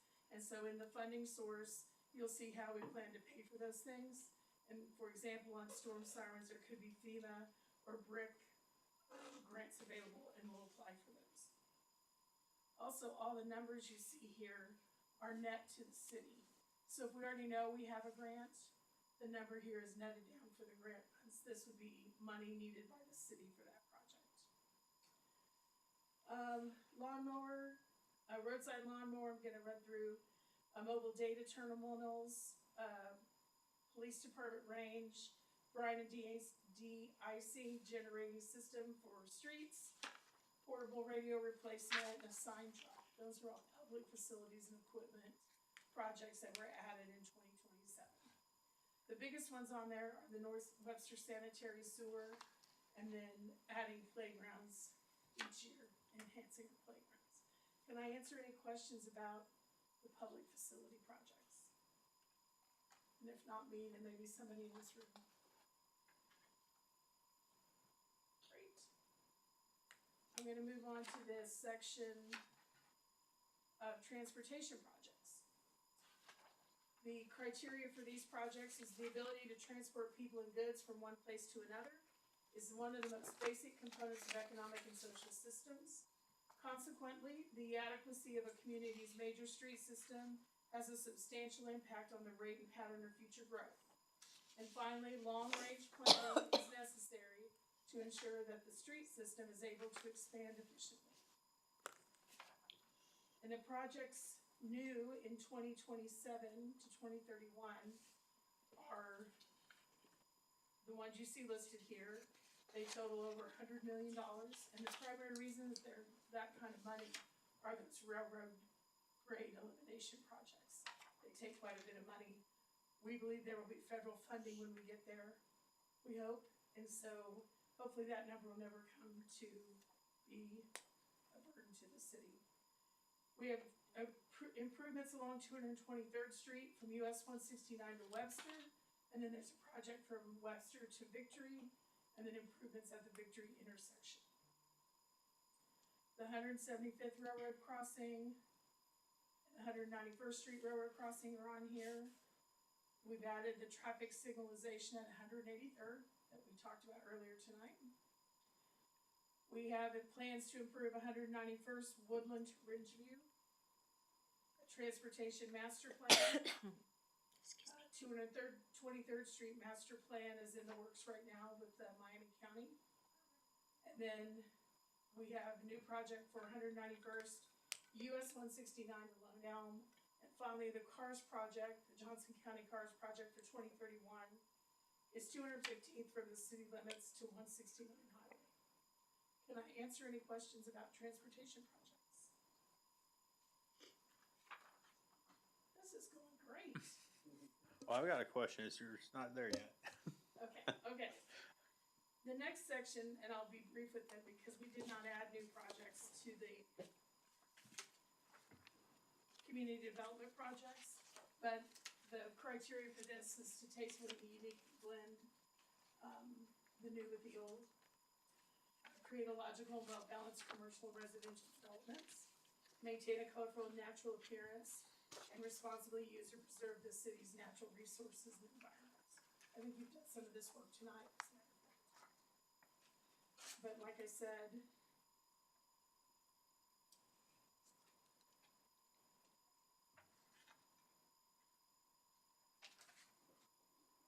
there we go. We did not add new projects in this category. There are projects ongoing. The main sewer mains up to those areas on the northeast and the northwest are examples of projects that sit in this category. Okay, that's the end of project details. I'm gonna move into the summary.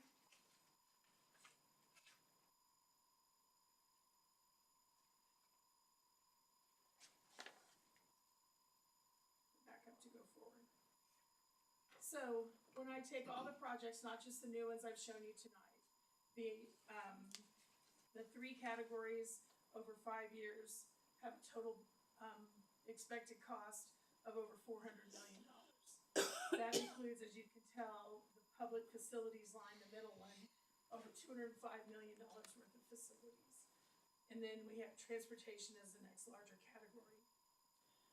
When you look, some people like to look at numbers, some people like to look at the picture.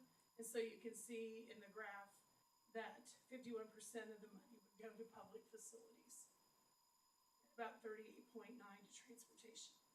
But I think it's important to take those huge projects out, like a wastewater treatment plant at $140 million, a $30 or $40 million city hall municipal complex, a police station, public works. So I pulled those big capital building projects out so you can see where the money is being spent. And that's this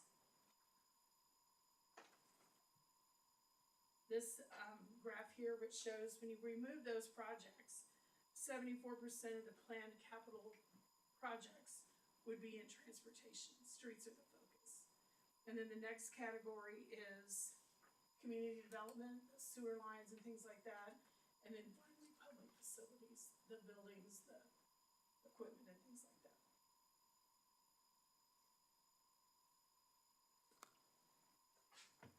Rhonda, will you run through again the ones that you took out for the building? I took out the wastewater treatment plant, the municipal complex, a public works building. Those are the ones I'm thinking of right now. Right. I thought you listed 4 and I only caught 2, so perfect, thank you. Did you not pay the bill? I think I listed police station separate from, I think I listed police station separately. I forgot somebody very important earlier. Natalie Talley is here with us. She's a senior accountant in the finance department, and I'm up here talking, but she does all this work. I give credit where credit's due, and this is her project in the budget is the CIP, and we're making great improvements thanks to her efforts. Okay, so I recategorized. It's great big numbers, great big lists. I've shown you how it fits with the capital plan or the comprehensive plan. But I wanted to show you by categories in the CIP where we're spending that money. So this gives you equipment, it gives you facilities, it gives you stormwater, it shows you traffic from SS4A, safety improvements, it shows you that big number for the wastewater treatment plant, and it breaks it down into smaller bites, if you will. And this is a graphical form of the same thing to show that the biggest line item here, of course, is the wastewater plant, which is so important. Traffic is clearly the focus, and then facilities and streets.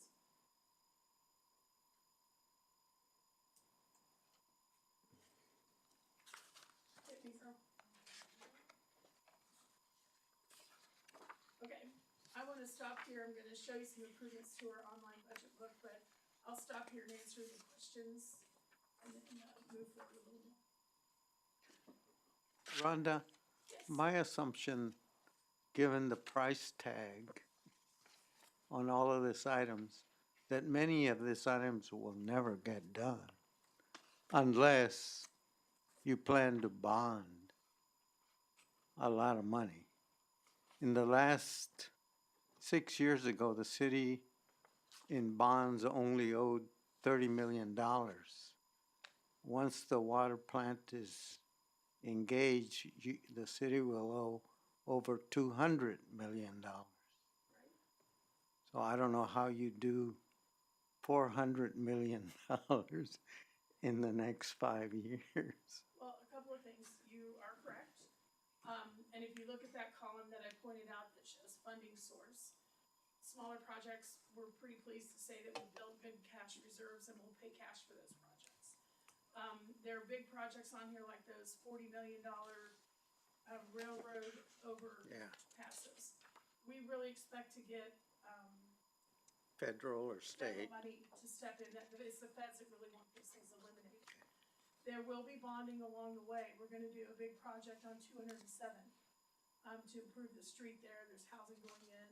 That will indefinitely take bonding.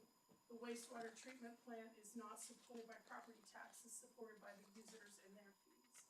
And so I don't like to say we won't do some of these projects. I think if we don't get some federal funding, they probably won't be doing a lot of railroad eliminations. But I think that we've proven in our track record that we accomplish the things we put in this plan. They used to call the CIP where projects went to die. And now we whittle away at those. And we do change and eliminate things along the way.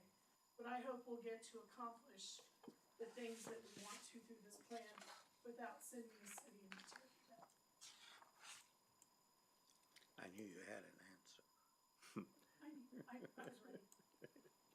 And did I hear you correctly that the wastewater treatment facility, the intent is that that will be paid for through users? That's correct.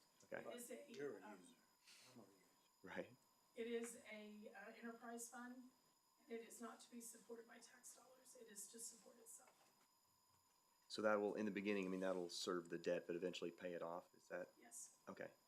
And then I assume you've created models that model the expected growth of the city to be able to pay that off over whatever duration of time that you're forecasting. Okay. We also looked at, the surrounding area and I'll say our competitors. You don't really compete in utilities, either you provide them or you don't. But we looked at, Johnson County wastewater, we looked at Gardner, we looked at Olathe. And there will be times when the city's rates are higher, but in the period of time that the debt is paid, it will return back to the level we do now. We try to stay in the same range as those other systems. So the users will pay for the system, and it is based on residential growth. We've experienced about 10.9% growth over the last 5 years.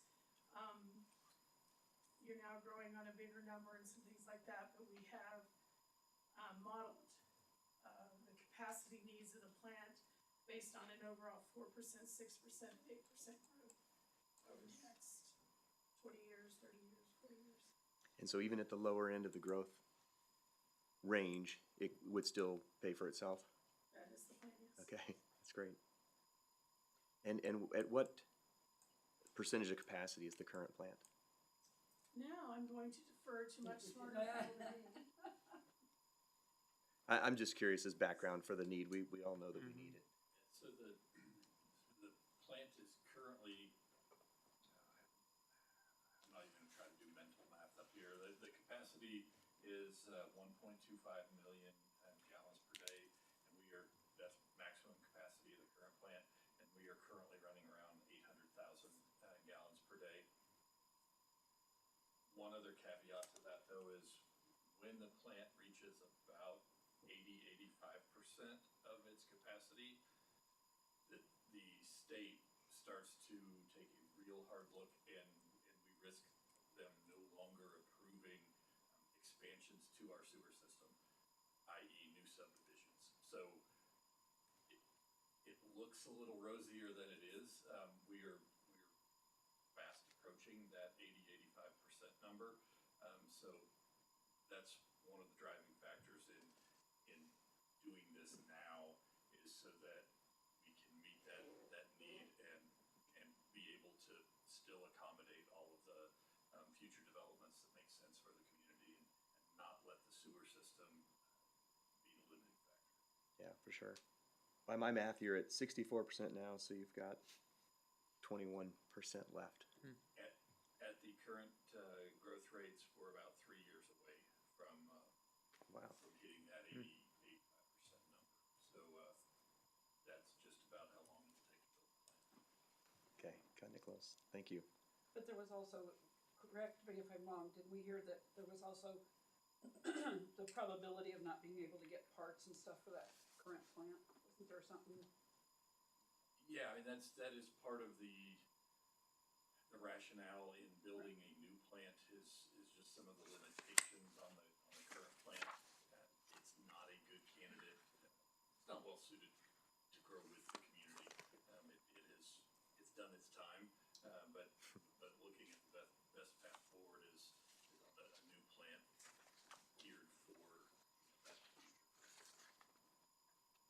What I remember back when we put that in, it projected probability was 2025, 2027, just about hitting Right on. what it was suspected to do when we put it in back in the day.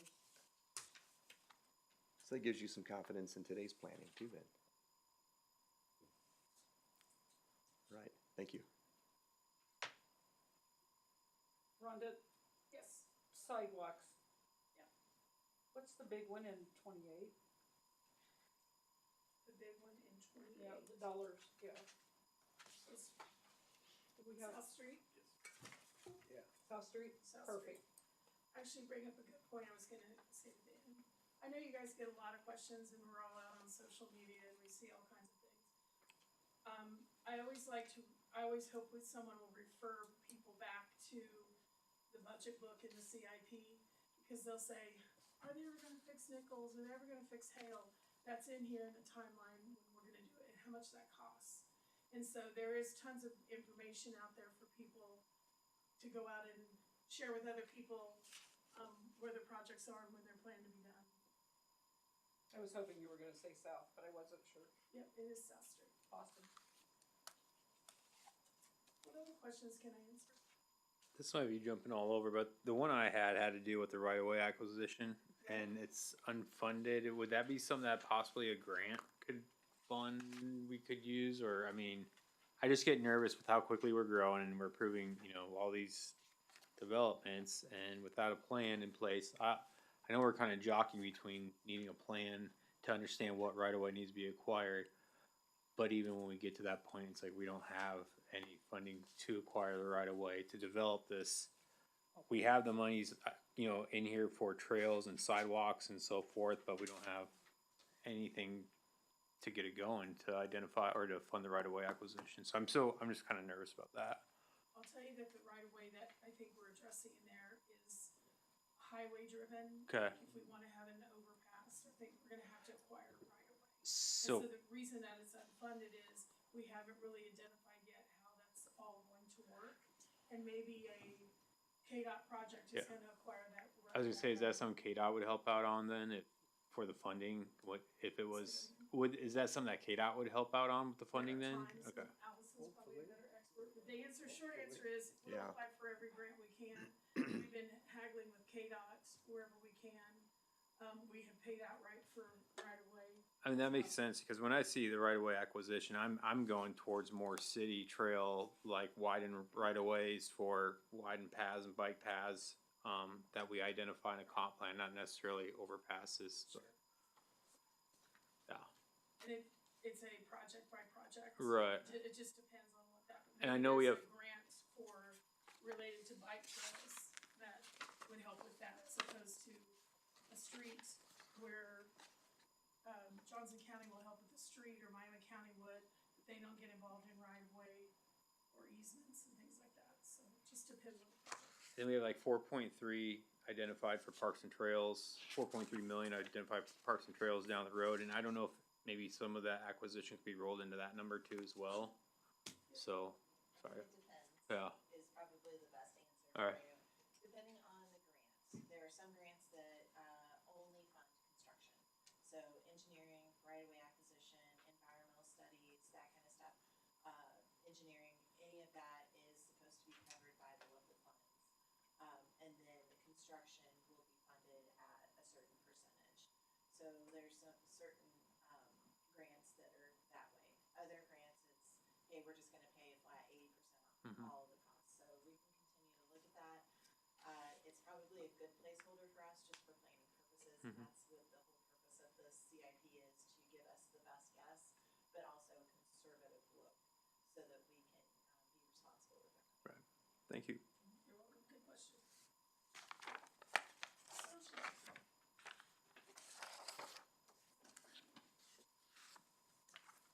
Okay.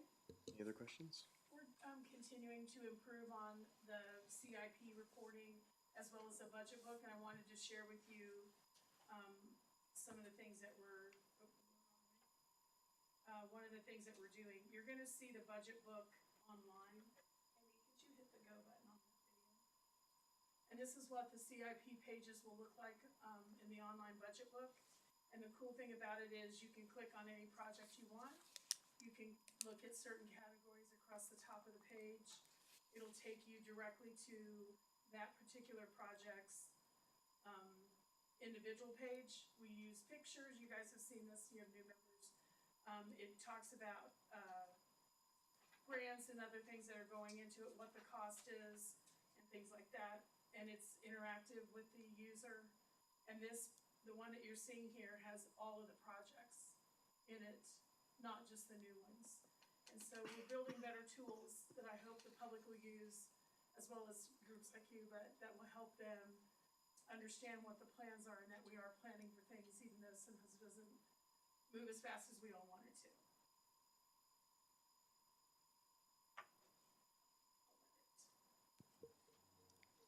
Finish moving on.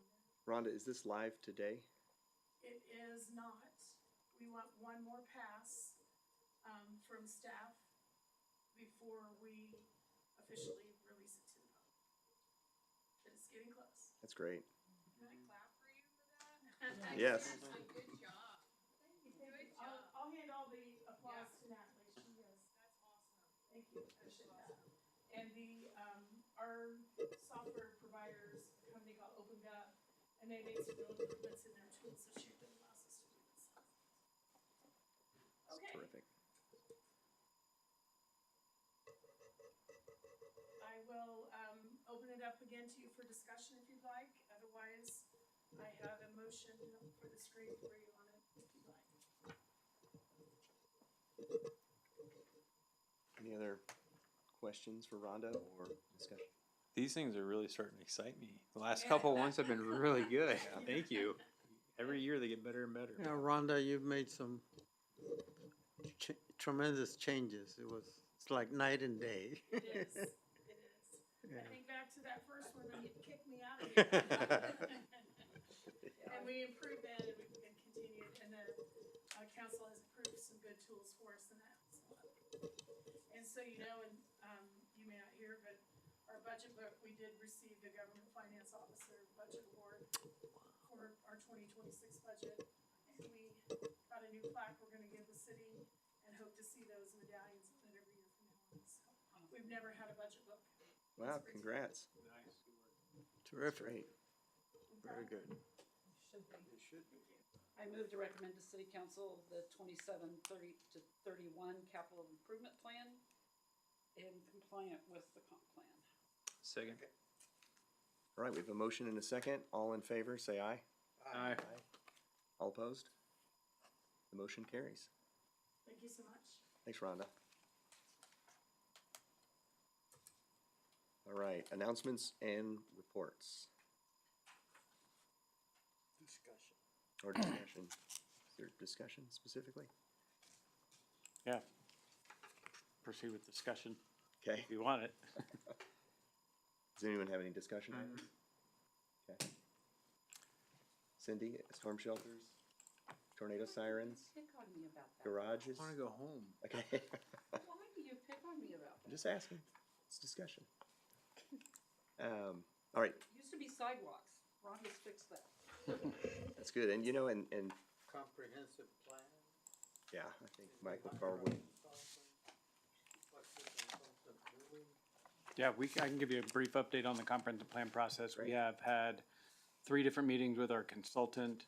We're tentatively getting some dates on the calendar for some release dates of some interactive websites that they're building right now.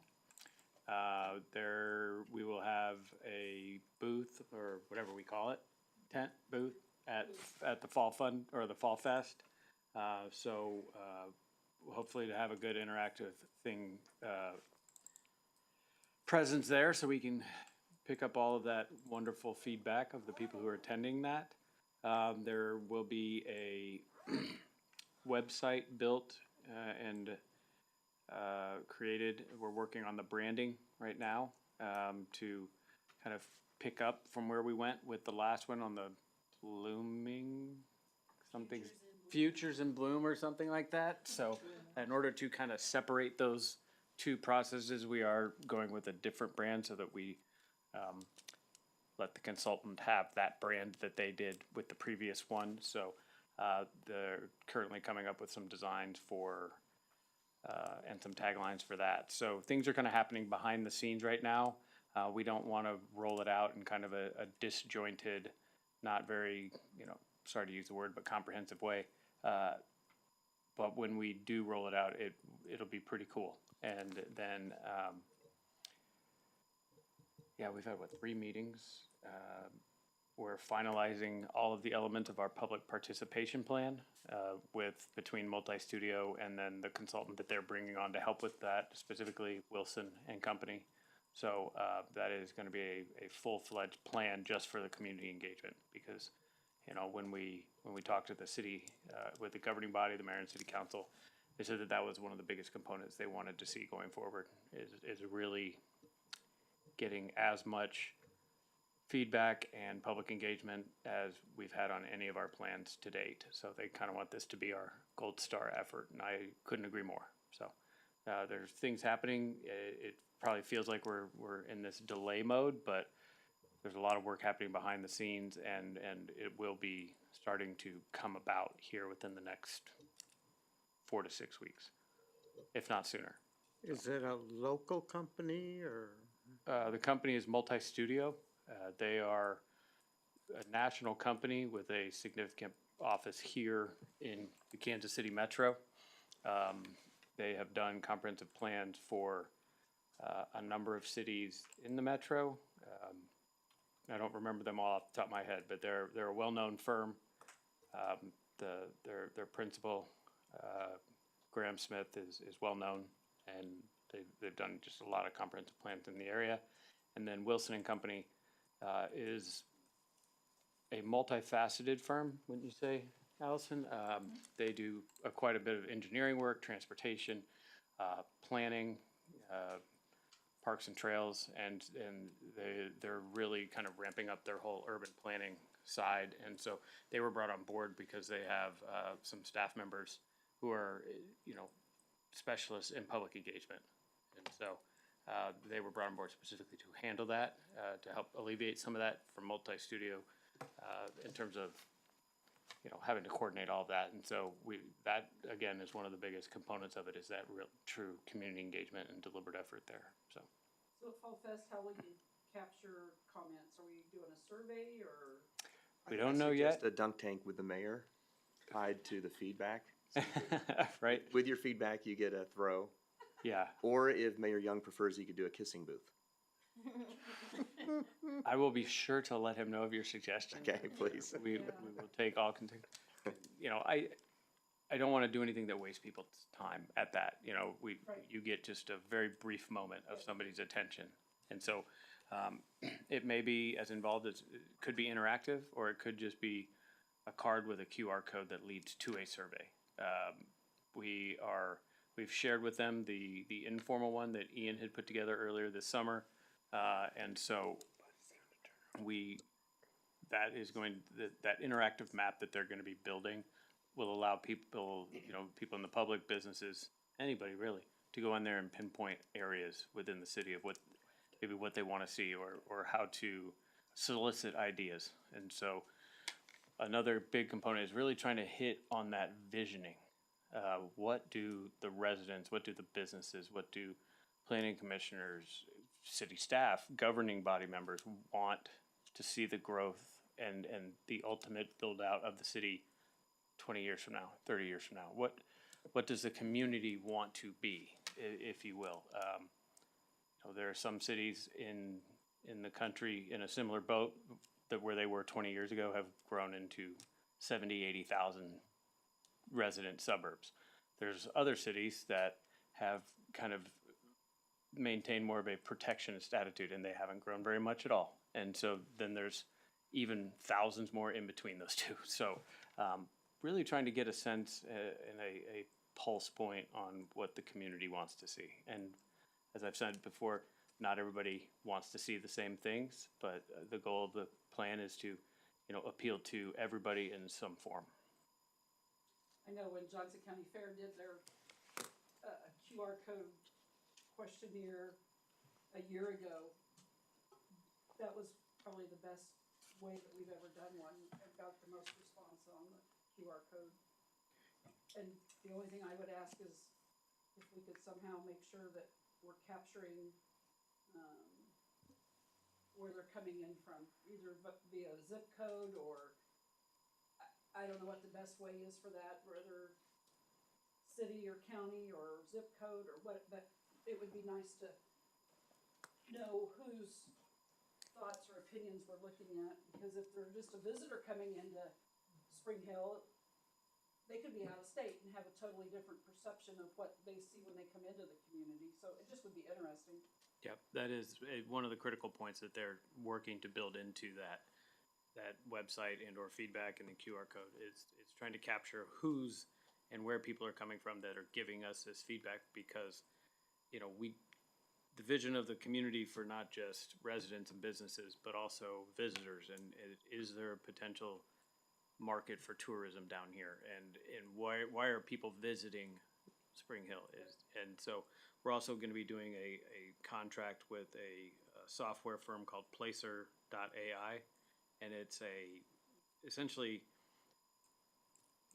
data gathering point information and location tracking. So anybody that has their location on their phone or their credit cards, and basically all of that data that people are giving away freely, to really track where those people are stopping, what they're visiting, so we can, for example, look at, on our first Fridays events, we can see who is visiting, how many people, what are the peak hours, where they came from, but not only that, what they did before they came here, and then what they did after. And so that is a good tool for us as we look to those events, but we can also do it to all the businesses in town. And it's a great tool for us to see traffic pattern movements, where people are going when they leave Spring Hill in the morning, what they're doing on their way home.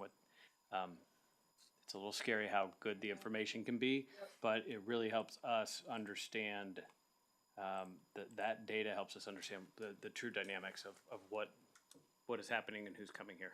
I totally understand that. We did that just last week with Johnson County Fair. We didn't use Placer, but we did do that, and the city of Gardner also had one in place. I'm not sure what they had, but yeah, so I totally understand, and it was very beneficial to be able to go before county commissioners and say, this is what we have. Yep. But yeah, I appreciate that a lot. Thank Okay. you. And so just another report, I know Spencer's got something, but at the last couple of items related to community development at the city council, there were none at June 11th. On the 25th, the approval of the conditional use permit with site plan for the Spring Hill High School continuing education and common areas addition, and that was it. So I'll turn it over to Spencer. Thank you. Spencer? Thankfully, briefly for you all, next month we will be bringing you a proposed change to the zoning code as it relates to the planning commission. One of those changes will be to take the code language that enables and governs you all and move it out of the zoning code and put it into chapter 1 with the rest of the boards and commissions, so everything is in one place. The other changes that have been requested by staff and governing body, and again, this will be a public hearing for you all to recommend, just like any other zoning code change. One of the reasons we're moving it is that's a lot of work for what hopefully in the future is just kind of housekeeping items. One of them will be combining the planning commission with the BZA. That is something that a lot of cities in Kansas do. We're having one BZA hearing about every 2 to 3 years, which is just enough time for members to roll off their appointment, and then Amy is scrambling. So by combining that, what would happen is every few years when there's a BZA hearing, that would just be the same night as a planning commission. You would open that meeting at 7, run through that in, a short period of time, and then commence the planning commission meeting right after that. So it's a way to streamline and make sure that when people file those requests for a BZA hearing, we can get that done a little quicker rather than running around and trying to ask you all who wants to be appointed for this one and play musical chairs there. The last item that will be up for consideration in that change will be changing the language of membership. Right now, it is 2 members must live in the county, 1 Johnson, 1 Miami, and historically we've had some problems filling both of those seats. One of them has been open for a while now. So the request has been to consider changing that to up to 2 members can be non-city residents, which would be in the county, which allows us to still have 2 county residents on this commission. But if we can't get 2 county residents, it allows us to fill it with a city resident to make sure that we can have a full commission, which is what we want, not struggle with quorum, and allows flexibility too as the city grows, as maybe some unincorporated parts of each county start disappearing or ending up in one city or another, that we're not kind of boxing ourselves into a corner there. So again, nothing before you tonight to consider, nothing that you guys really even need to talk about tonight. We just wanted to put that before you as food for thought, and then a month from now, we'll have a public hearing and you guys can have had a month to think it over and come forward with your recommendations for the governing body. Other than that, for anyone who hasn't been paying attention, the city has appointed my replacement, which will be Misty Brown. She is probably going to be starting in late September-ish, so this isn't my last meeting, but we're getting close to that with you all, and you will be in excellent hands with her. So just wanted to make sure you guys are aware that you're almost done putting up with me, and most people get pretty excited by that. So I wouldn't say that. Verbiage would be for either Johnson or Miami County. yeah, so it would just be up to 2 members that live in the county, an unincorporated county. So non-city residents, but they also can't be an Olathe, Overland Park, Gardner resident, but either county. So it could be Johnson County or Miami County. It'll probably still be within 3 miles of the city. That was my next question. Yeah, so that's a holdover. The state statutes historically have allowed cities to do extrajudicial zoning. So you could have zoning requirements on unincorporated areas of the city up to 3 miles out, as long as you had county residents on your planning commission. The city has not been interested in imposing zoning regulations on the county for a long time. So this is just a holdover of that ability in the past, which no one is really interested in doing. So we're starting to dial that back and, rethink whether we really need to be having that possibility available. So We used to have it on the Miami County side, but that was it, and that's been several years. I think the main reason that we brought in that extraterritorial then was a business that we were wanting keep fingers or eyes on. Yeah. Spencer, that's interesting, because I always thought it was just an acknowledgement of the fact that it's a growing city, and with our fringe areas are unincorporated, and all of those, obviously every annexation is an unincorporated area, so I always thought that the county residents were a hat tip or a nod, or showing, making sure there's some representation of the people who are in the path of growth. Honestly, it's probably the opposite. That came in before the city was a very quick growing city. Mm-hmm. So while it works that way now, and that's why the 2 county seats aren't just being wholesale removed, we did just want to maybe propose some flexibility in that membership rather than splitting up one for each county. Yeah. Will there be? Thanks. Yeah, this isn't targeted at you. I just want to make that very clear. How'd you know where I was going? But it sounds like there won't be a requirement, though. There'll be the option of having a county, up to 2 county representatives, but there's no requirement for it. Correct. Okay. Any other announcements? Nope. Okay. Rhonda, anything in addition? I'm gonna have a fun one. I just want to remind everybody that tomorrow is the final First Friday of the summer. I've seen several of you at First Fridays, and it's gonna be a fun one. It's the back to school night, so I think it'll be full of kids and fun. There's a dunk tank. I may have heard a mayor is in that. See?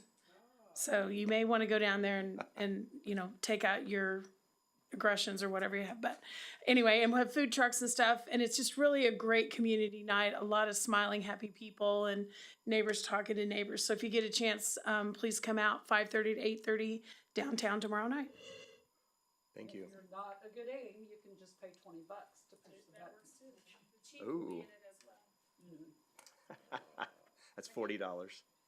I'll need to bring. Yeah. Yep.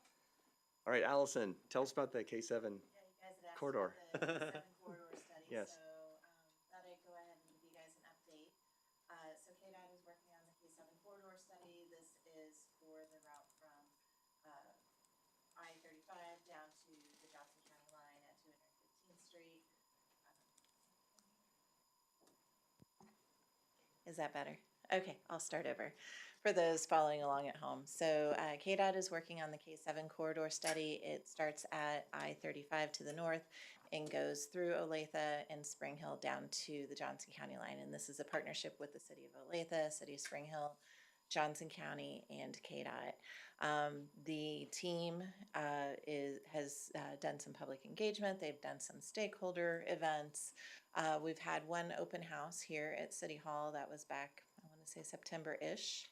And then they're going to host another open house in Olathe. They want to work a little bit further along on some of their recommendations.